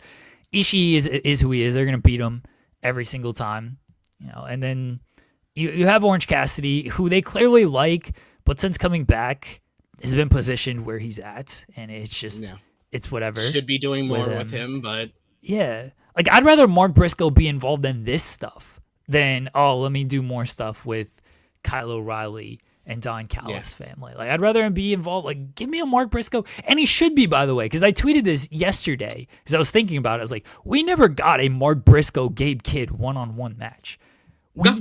Never. They set that up on Collision at the beginning of the year with the backstage stuff. And then the most we got was the interaction. They did, like, I think it was like a 6-man, 8-man tag. Arena. Yeah, and then the Anarchy in the Arena. When Briscoe made the save, yeah. Right, but that wasn't actually, like, a match. Like, they did do, like, a 6-man match. It might have been, like, a street fight or something where they were on opposite teams. But it was Anarchy in the Arena where Mark Briscoe got involved. But that wasn't technically Mark being part of the match. So I think Mark actually being involved with conglomeration Death Rider stuff makes sense, whereas him being like doing the Kyle O'Reilly thing is like, do we need that? So I didn't like that stuff from Dynamite. I was like, can we just move on from these matches that had logical blow-offs? You do a tornado tag match after doing a street fight. You do an I Quit match after doing a coffin match. You did a fifth match when it was 2-2. You have logical conclusions to all three of these feuds. And it's like, nope, we're just going to continue them. Like, oh, come on. Like, otherwise, I thought the in-ring stuff, as usual, fantastic from AEW. Bandito and Okada, we talked about that. That was one of the best matches. Okada and Takeshita, the slow burn there of them not liking each other is very good. The story in AEW right now. But I thought that the real big benefit to this show, or the reason why this show has to be considered at least a good show, a successful show for them, is the women's division.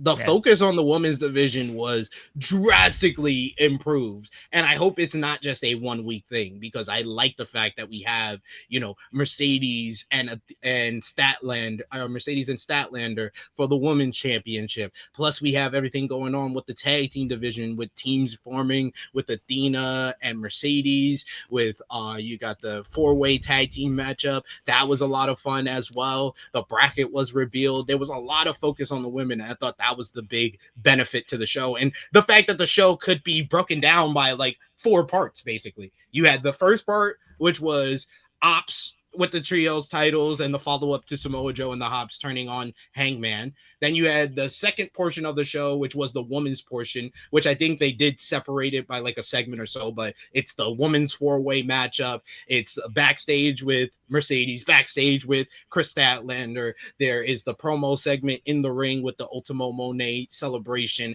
And then finally Mercedes and Athena forming their team and the bracket. But that's like a large portion of the show just dedicated to the women. And then you have the portion, which is the conglomeration Death Riders portion of the show. And then they ended off with the main event. I think that is a format and a pacing to the show that I would like to see continue in the weeks to come. I do want them to open the show with not 5 minutes of nothing any further. I know you undo your video package with here's what you missed on the pay-per-view thing. I thought that was one of my big positives about this show, is that they did what they heard my complaints from the post All Out episode when you just ran down your card, did a quick promo with Hangman to set up your open challenge, and then just continued on. Never showed us highlights of All Out. It just makes the pay-per-view look unimportant. And All Out was a great show, but Wrestle Dream felt like a bigger show than All Out because they did the video package to start off the show. It makes people want to see the show, and it makes people believe what happened at the show was important to what I need to watch tonight. Fine, do your video package. That's how the show should open. Open with that. Don't run down the card and then do a video package, and then we had 5 minutes before we actually got into anything. That's not my Dynamite. My Dynamite is you start off hot with the match immediately. Show the entrances online. That's my Dynamite. 5 minutes before we got into they should have shown the Hangman promo during the Ops entrance. That's the only change I would have made.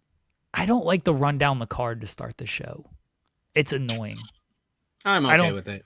I don't think it adds anything. I think it does. It makes people know what they have to look forward to and if they should stick around. You're turning people off by running down the card. Like, I don't want to see this shit. I don't care about these matches. If they're watching, they should know what's there. No, right? No, they don't. No, they don't.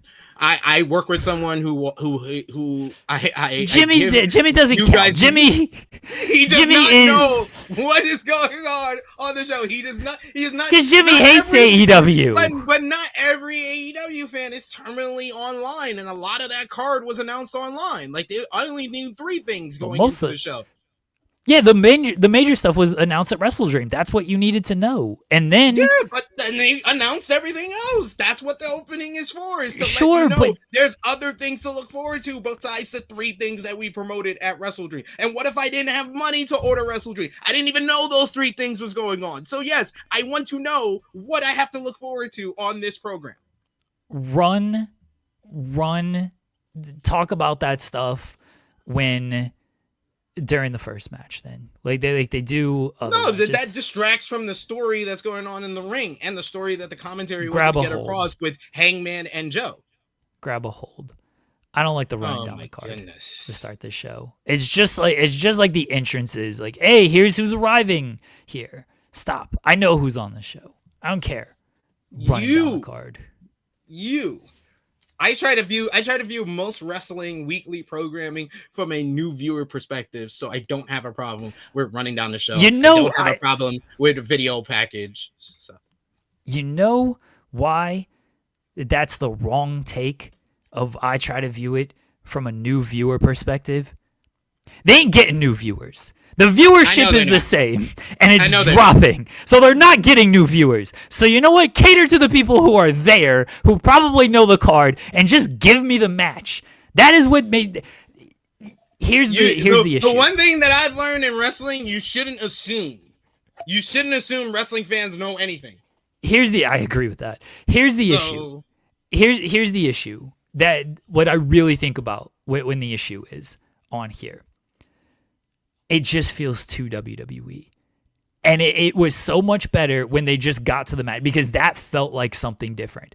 Now, if we're waiting 5 minutes, I'm going to change this logic onto us. Okay. So we should just start every podcast just mid-conversation. Yeah, we did that with FMC. It was our most highest show. We did. But there's a reason why we tell people like the video. We tell people what we're talking about. We write a freaking description on the show. Like there are reasons for this. Right, writing the description on the show is the same as announcing things online. I literally think everything else, every other critique or nitpick that we had about last night's show are a lot bigger than the first 5 minutes of the show, letting people know what's going on. I don't like it. It didn't used to be this way. Then Brian Alvarez complained about it all the time, so Tony listened to him. And look what's happened. Your audience is in half. Don't listen to Brian Alvarez. Listen to us. Listen to me. I'm out here pitching great ideas. Brian Alvarez never got a shirt created because of his ideas. Brian Alvarez doesn't get referenced in promos every week. Yeah. Brian charges more money for doing the same amount of work now. He's the wrong person to listen to. Listen more to me. Tired of it. The Ultimo Monet celebration should not have worked, but it did. That was a WWE. That was a straight up WWE. Not even WWE. Like people want to say, "Oh, this is like WWE 2019 bad." Nah, it wasn't even that. It was like WWE in 1992. Like that's this. You had a wrestler cutting a promo on a puppet. Yeah, then smash the puppet's face into cake. All of this ruled because this crowd ate up everything. This crowd reacted to everything like this was a legit segment.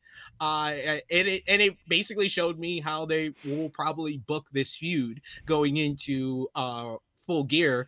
They're going to use Harley as the entertainment proxy for Chris Statlander. So if they're going to do in-ring segments, it's probably going to rely heavily on Harley Cameron. And I think that is for good reason because Chris Statlander is not the most confident or not the best in regards to like promo work. And neither is Mercedes Moné. So you need someone who can bring that entertainment and is better on promos than either one of them. And that's what Harley is here for. And I thought she was great last night. Harley's the best. You just add her to everything and she makes it work. I mean, she should beat Mercedes for all 12 of those titles. That's where I'm at with things. Let's do some quick bracketology here when it comes to the women's tag team title tournament. So Aminata and Hayter, they won the 4-way match with their new finish that should kill every and they should win this. Yeah, they should win the whole tournament just based on that finish, honestly. And then they got to pick their opponents. They picked the Sisters of Sin. Who do you have advancing here? Aminata and Hayter. Yeah, I agree. Yeah, they should win this whole thing just with that finish. Willow and Harley against Mercedes and Athena. Athena played to Mercedes' desires of another championship and was like, hey, we should team. And Mercedes like, oh, a chance for another title? Yeah, that sounds pretty sweet. So they're going to team against Willow and Harley. Yeah, the god tier, freaking the longest rating TBS champion with the longest rating Ring of Honor world champion. I think they might win over the Ventriloquist and the Smiling Girl. No offense. Willow and Harley are amazing, but I wish they got another matchup because this would have been an even better semifinal matchup than first round matchup. But it does give us a big time first round matchup here. So I'm looking forward to that one the most out of all the first round matches. But Monet and Athena win. Alex Windsor and Rio against Tony Storm and Mina Shirakawa. Who do you have here? I don't know who you're talking about. That says Alex Windsor and Rio versus the Timeless Love Bombs. I'm going with the Timeless Love Bombs for the win. Mina Shirakawa cut a promo backstage last night where she said that is the new name for her in Tony, and that she hasn't talked to Tony since Wrestle Dream. And then she was challenged by Tekla for Collision, which she'll probably lose because it's 1-on-1. Spoiler alert: Thekla wins. There you go. Megan Bain and Penelope Ford against Ty J fight. Wait, they're called Ty J Fight? I thought they're just Ty J. No, but that's their entrance. It's like Ty J fight. Bane and Ford win. Divine Vanity. That is their name on Wikipedia. I think they might go with Ty J here. They've been around for a while. Penelope Ford loses all the time anyway, so I think they might go. Oh, let's see. I think you got to put over Bane here. Hold on. I mean, sure, but I think Ty J fight might win. Do you want to? Oh, hello, Sean. How are you? Why are we talking about this tournament when we need to talk about another tournament, the NBA Finals, of which the Toronto Raptors are clearly going to win? They played well last night against the Hawks, and I'm high on the Hawks this year. So yeah, that was a good win for Toronto. Well, you're high on something, buddy. But Toronto Raptors couldn't shoot worth a lick. They didn't get to the line as much. Defense wasn't great. But they said, has anybody considered simply shooting the basketball within 5 feet of the basket? They're like, is that a thing that anybody has ever done in the NBA? We're going to try that. You talk to anybody over the age of 35, man. Me watching the NBA this season, watching the first 2 games from opening night, I'm like, dude, does anybody even like drive the ball anymore? Like, it's just chucking up threes. Like 30, the Thunder and Rockets was like 33 threes to 37 threes. It's like, what the hell are y'all doing? What happened to the game I loved? Exactly. What happened to the game I loved? Everyone can shoot from 3 now. I'm going to need NBA on NBC to immediately turn around and go back to Michael Jordan's house because I need to know what he thinks about Chauncey Billups. Oh my God. Oh my God. Yes, know. we didn't even bring that up. The Chauncey Billups news of it all. It tears all here. the Portland. I've got to know. What is it? 20? It's like 20, 30 people now have been arrested because of this whole sting. Yeah, it's increasing. Yeah. It's apparently it's an illegal poker ring with the mafia potentially, and I don't know how much the sports betting. That's where Tony D's been. This is a ring of hallucinations. That is what was going on at MJ's house in the background. That's what's going on. It's the gambling ring. Yeah, this is a full ring of hallucinations. Joel points out the Toronto Rangers are implicated. So fortunately, not a team that I follow. The FBI said the Toronto Rangers, which is incredibly confusing because they could mean like 4 different teams. Yeah.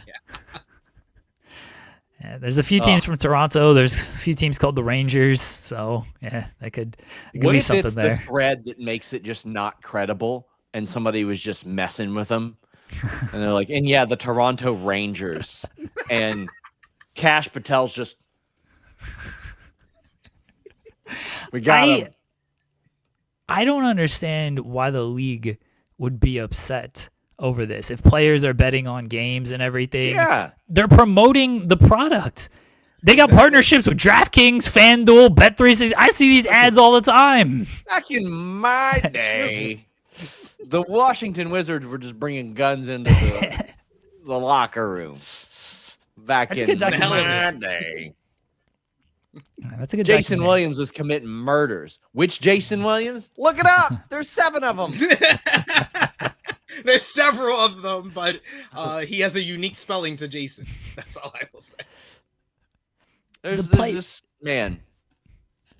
I just don't understand. It must have been pretty bad, but yeah.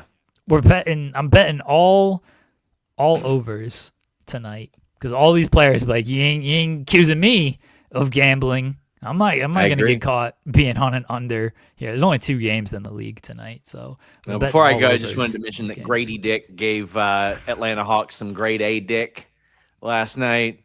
21 points in 24 minutes. I gotta pop my dick, man. He did well for himself. He did. Dick got popped last night for sure. The Raptors without their number 1 draft pick, by the way, so still dominated the Hawks. I got to be honest with you. I don't talk a lot of NBA, but as the Raptors constructed this team, I was like, I kind of like this. They've got a good, solid sort of front line, so to speak. They've got a little bit of depth. They've got a lot of young depth too. So, and they've got like everybody under contract through next year too. So if for some reason this takes off and does incredibly well, they can bring them all back next year. Did I watch the Kendall Gray Callie Armstrong match yet? Yes, I did. It was very good. One of the most I've enjoyed a match like on, you know, outside of the auspices of WWE and NXT type of stuff, since I've stopped watching everything that aired. But yeah, they were very good. But pretty happy with the Raptors. Jeremy, I'm just saying, right now, Thunder, Raptors. That's fine. I can get behind. I can get behind that. I do have to give you credit, which I don't do very often. And I know you like this person just because he was straight out of Kentucky, but Cason Wallace is legit. I love me some Cason Wallace. What a game. Cason Wallace was a guy that, like, when I moved to Lexington, I got to see. I started to go to more Kentucky games because it's like 3 miles from my house, and Cason Wallace was the guy that I saw, and I was like, oh, he's NBA ready now. And that was like 2023. Now it's taken him a little bit longer to develop and all that. But I mean, you could see it in the first couple years. They were, yeah. I mean, he's in year 3, and defensively, he was a monster last year, and you could see the improvement last year.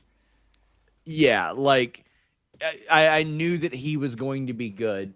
On the other side of things, hate to tell my friend Nikita Krylov fan Crop, but I was watching Will Levis chuck the ball into the air at Kentucky, and I was like, why are people talking about him as a top 15 pick? And then when he got drafted as high as he did, I was like, why is this happening? He's not good. Like, why are you still drafting quarterbacks on upside at this point? Quarterbacks either have it or you don't, and you almost always figure it out in college if they're going to be at least decent or anything like that. There's so much that goes into quarterbacking. But another person, Oscar Tshiebwe, who I think will get another crack at the NBA, especially, hey, listen, I would love him on this Raptors team. This Raptors team that likes to shoot the ball within 5 feet of the basket, give me him. Put him on the team. Get him off the Utah Jazz. He don't need to be hanging out with all those Mormons. Get him back over to Canada. We love him. We want him there. That's what I want to see more of. Utah's tied for the best record in the West right now. We're not going to shut the hell up. Disrespect the Utah Jazz. Shut the hell up. How dare you? I said Ace Bailey, Rookie of the Year. Idolizes a statutory rapist. Yeah, that is true. Who was? Did I you don't all want see that the mailman clip to deliver to my house. Did you all see the clip? I can't remember who it was that discovered, like, the NBA player who had no idea.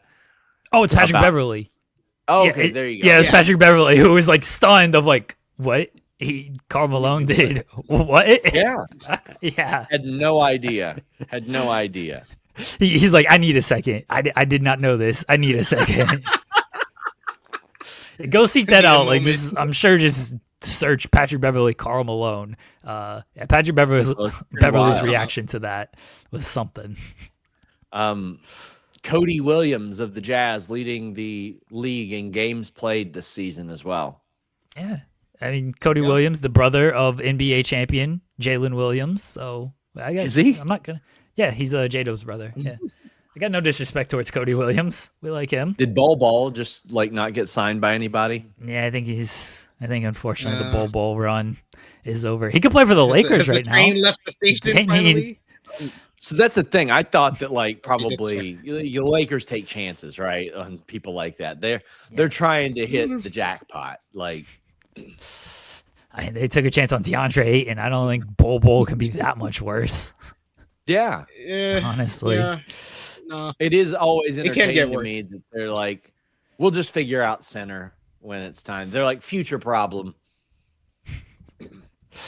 We need a rebounder, shot blocker, and pick and roll lob threat for Luka. DeAndre Ayton's the answer. Yeah. He didn't do any of those three things, but he's the answer. Bronny can play center. It might as well. Might as well try it. No. Please don't. The Lakers had the perfect center combination in 2020, and then they just blew up that team it was a reason because the NBA decided to start the season 6 weeks after we won a championship. The lawyer's name for Terry Rozier is Jim Trusty. And I figured you'd just get Tommy DeVito's agent. I just find it hilarious that the lawyer's last name is Trusty. You can trust in Trusty as a lawyer. This is a Vince Gilligan bit just waiting to happen here. Yeah.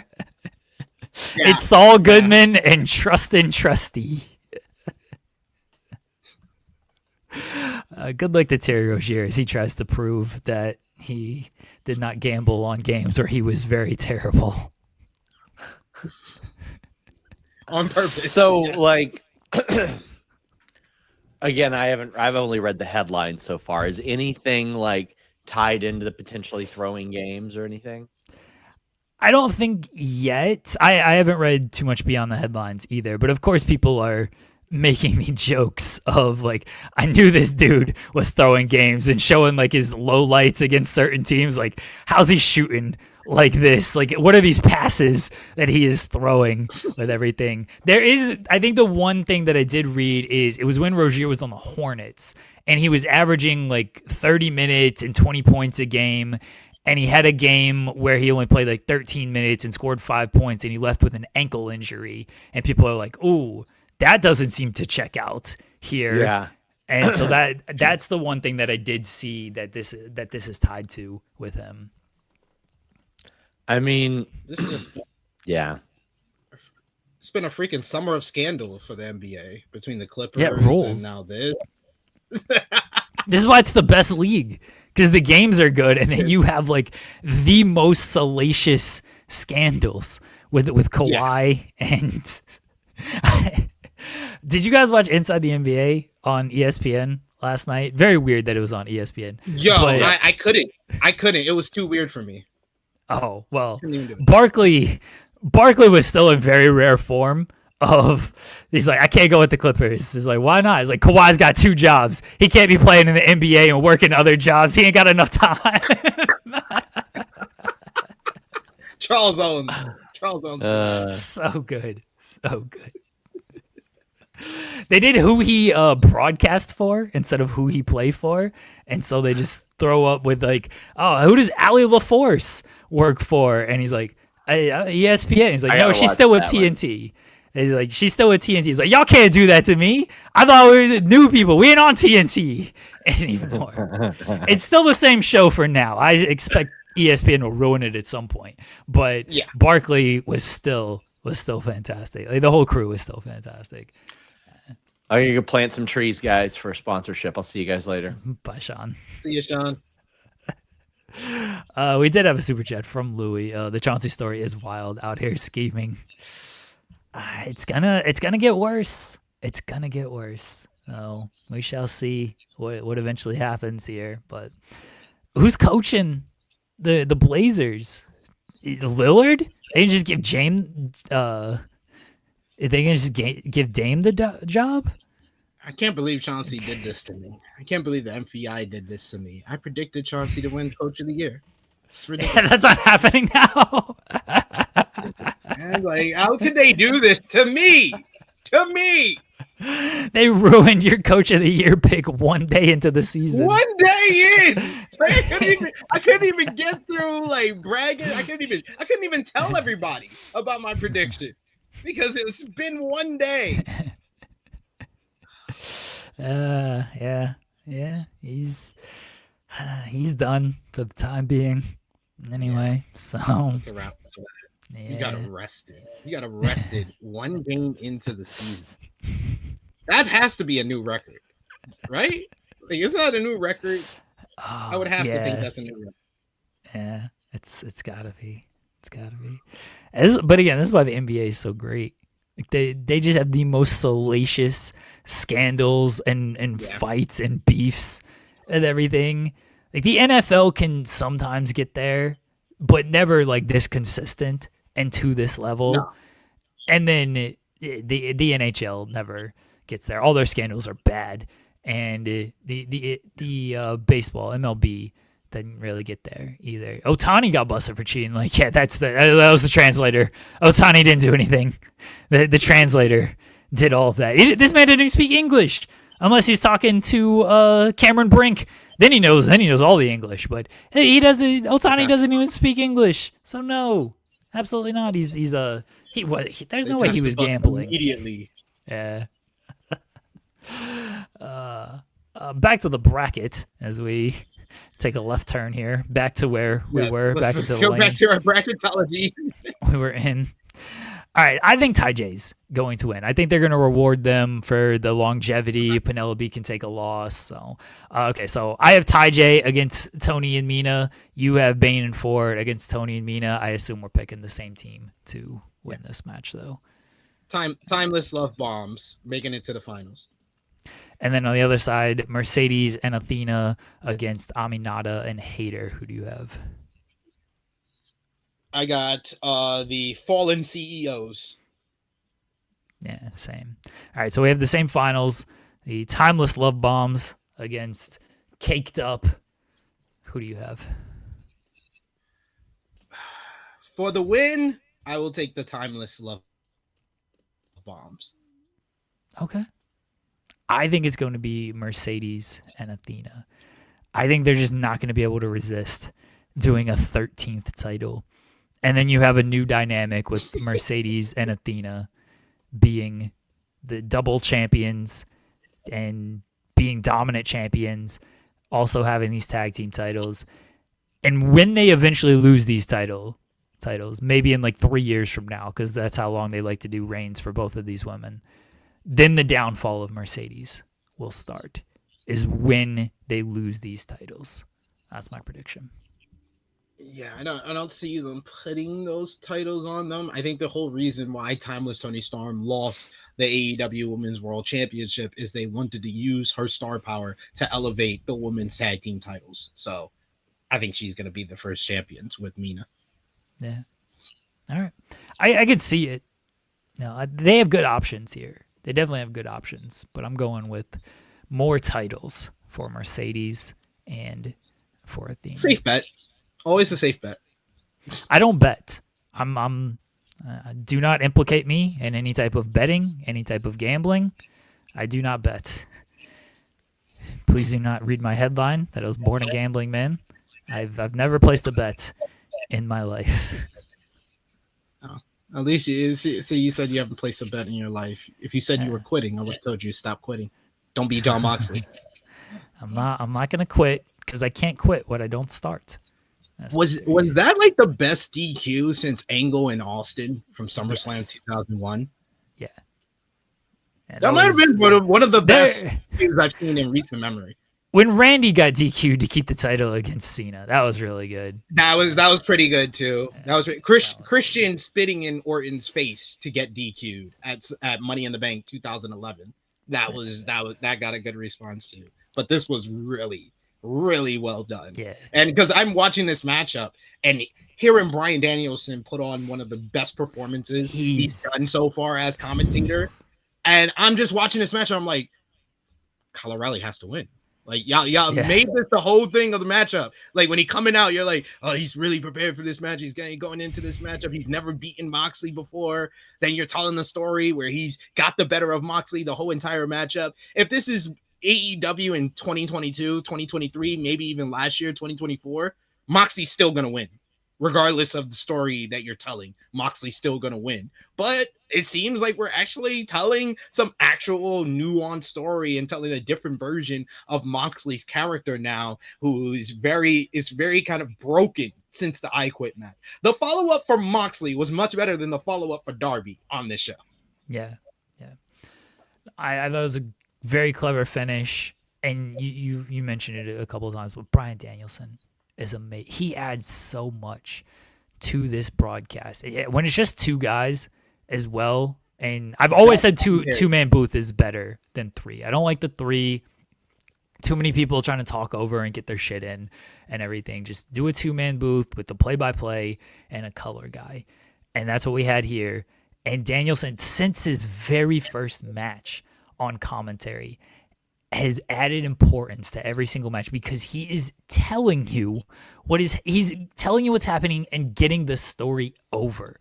He's not out there to make his jokes, which he does, but he actually gets the story over and gives you insight into thought process and technicalities of the match that no one else can give you. And that's why Danielson has been amazing since the very first time he's been on commentary. And last night was just another peak Bryan Danielson performance, honestly. And then couldn't agree more. Like he was just great last night, and it's just so much better having two people on the commentary desk than three. Yeah. It just felt like everybody had room. We were able to hear Excalibur be an Excalibur, Bryan doing a great job. So yeah, great stuff. Yeah. Anything else from Dynamite that you want to hit on? I think that's pretty much it. We kind of hit on all the big points from the show. If you want more details, check out AE Ramble in like an hour. All right, SP3. What time is it? It is 12. It is time for the C-suite. The C-suite. It's time for the C-suite. The C-suite. It's time for the C-suite. The C-suite. It's time for the C-suite, where we watch C-level WWE shows in the C-suite. C-suite. This week, it's only Evolve, of course, because LFG is over. But we're coming off the heels of Secession. We're coming off the heels of a major change into VP, a.k.a.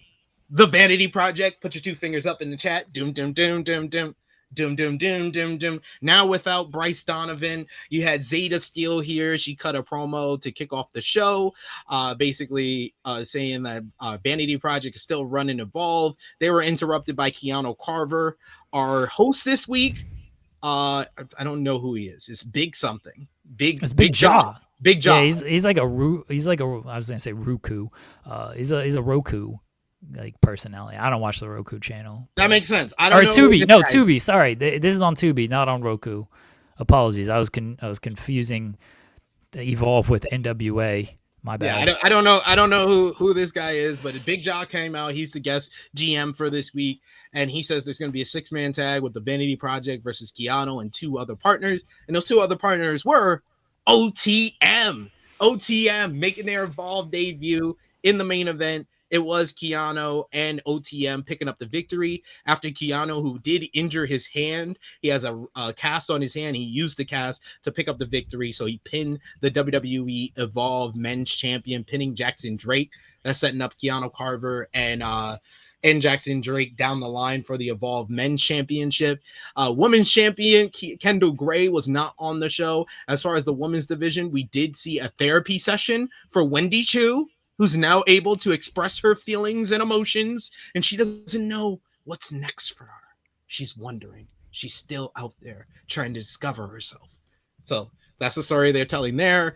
Idris Enofe and Sean Legacy had a matchup. Sean Legacy picking up the win in what will be probably, most likely, hopefully, I don't know at this point, Idris Enofe's final WWE matchup. That felt like that was it. I know a lot of people were like, well, Tate Wilder beat him a couple of weeks ago. That's, mind you, on the C-suite, you never heard me say that was Idris Enofe's final matchup, because I knew that was filmed in like April. So I was like, he's probably got more matches. That's why I'm tentatively saying that was his final match, but I don't even know for sure. But Sean Legacy got the win. He called out Timothy Thatcher, saying that he hasn't seen him in a couple of weeks. That's his mentor, so he wants to see him come back.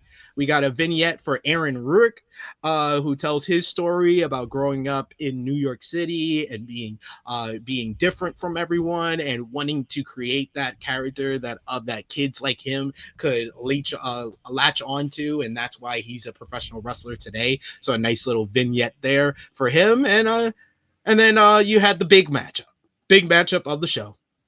Zeta Steel of the Vanity Project. Put your two fingers up in chat. Dum, dum, dum, dum. Versus down now. This was time and giving them fire. Oh, Thea Hale had her Eddie Edwards song back. Let's go. So you know this had to be filmed. When did Thea came back the first time? Wasn't that before Stand and Deliver? So this probably wasn't filmed this was filmed in the spring. This was filmed in the spring because they changed her. Didn't they change her song like a couple of weeks later? When she had the Eddie Edwards song, they changed it to something else a couple of weeks later. So this had to be filmed in the spring. So we're probably going to see Idris Enofe back. But in the end, it was Thea Hale who pinned Zeta Steel. Unfortunately, that might be Zeta Steel's final matchup too. So we shall see. Hold on.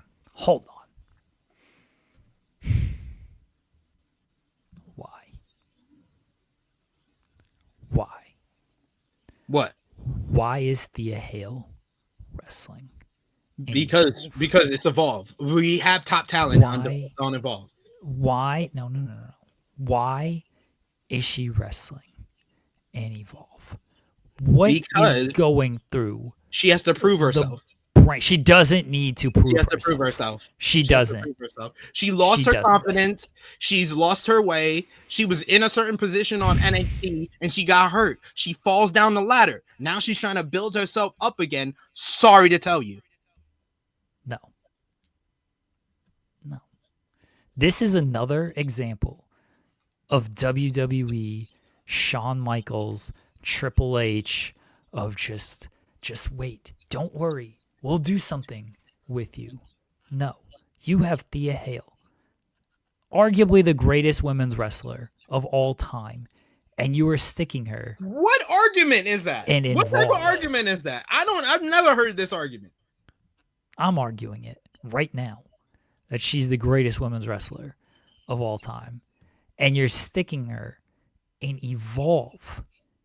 She should be on the main roster. Yeah, thumbs down. Thumbs down for that. She should be, not thumbs up. Not thumbs up for that. She should be on the main roster. She should be winning all of these titles. She should be beating Becky Lynch, beating Stephanie Vaquer, beating Tiffany Stratton, beating Julia all at once, stacking them, winning all of these titles. That's what should be happening with Thea Hale. Instead, she's in Evolve, which nobody but SP3 watches. And now I got to watch because Thea Hale is there. Is this their grand idea? We're only getting one viewer towards Evolve. Yep. Some guy in New York just watches every single week. How do we get more? What if we put Thea Hale there? Because there's a guy in Ohio who will watch as long as Thea Hale is there. You're right, I will. But you know what? I won't watch the whole show. I don't care about your whole show. I will watch the Thea Hale portion. And I will take it. I will take it one step further. And I won't even watch on your dumb Tubi app. I will watch the highlights and the clips online. So you don't even get anything out of it. That's how far I will take it. I'm not supporting this company putting Thea Hale on Evolve. I'm supporting Thea Hale because I like Thea Hale, but I will not support this company. The greatest women's wrestler of all time. It's not just her saying it. In the Weeds is saying it as well. No, we're not. No, we are not. No, we are not. The white guy from In the Weeds is saying it as well. Jeremy Lambert saying that. That is not me saying that. We all know who the greatest women's wrestler of all time really is. Thea Hale, the greatest women's wrestler of all time. It's not just her saying it. It's the white guy from In the Weeds and Fight for saying it as well.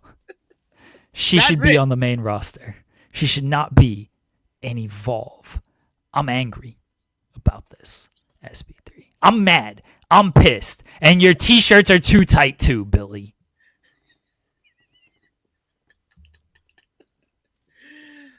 You're gonna be okay. Thea Hill's gonna be okay. Don't worry. I'm a little SB3. All right, legitimately, let me pull it back here.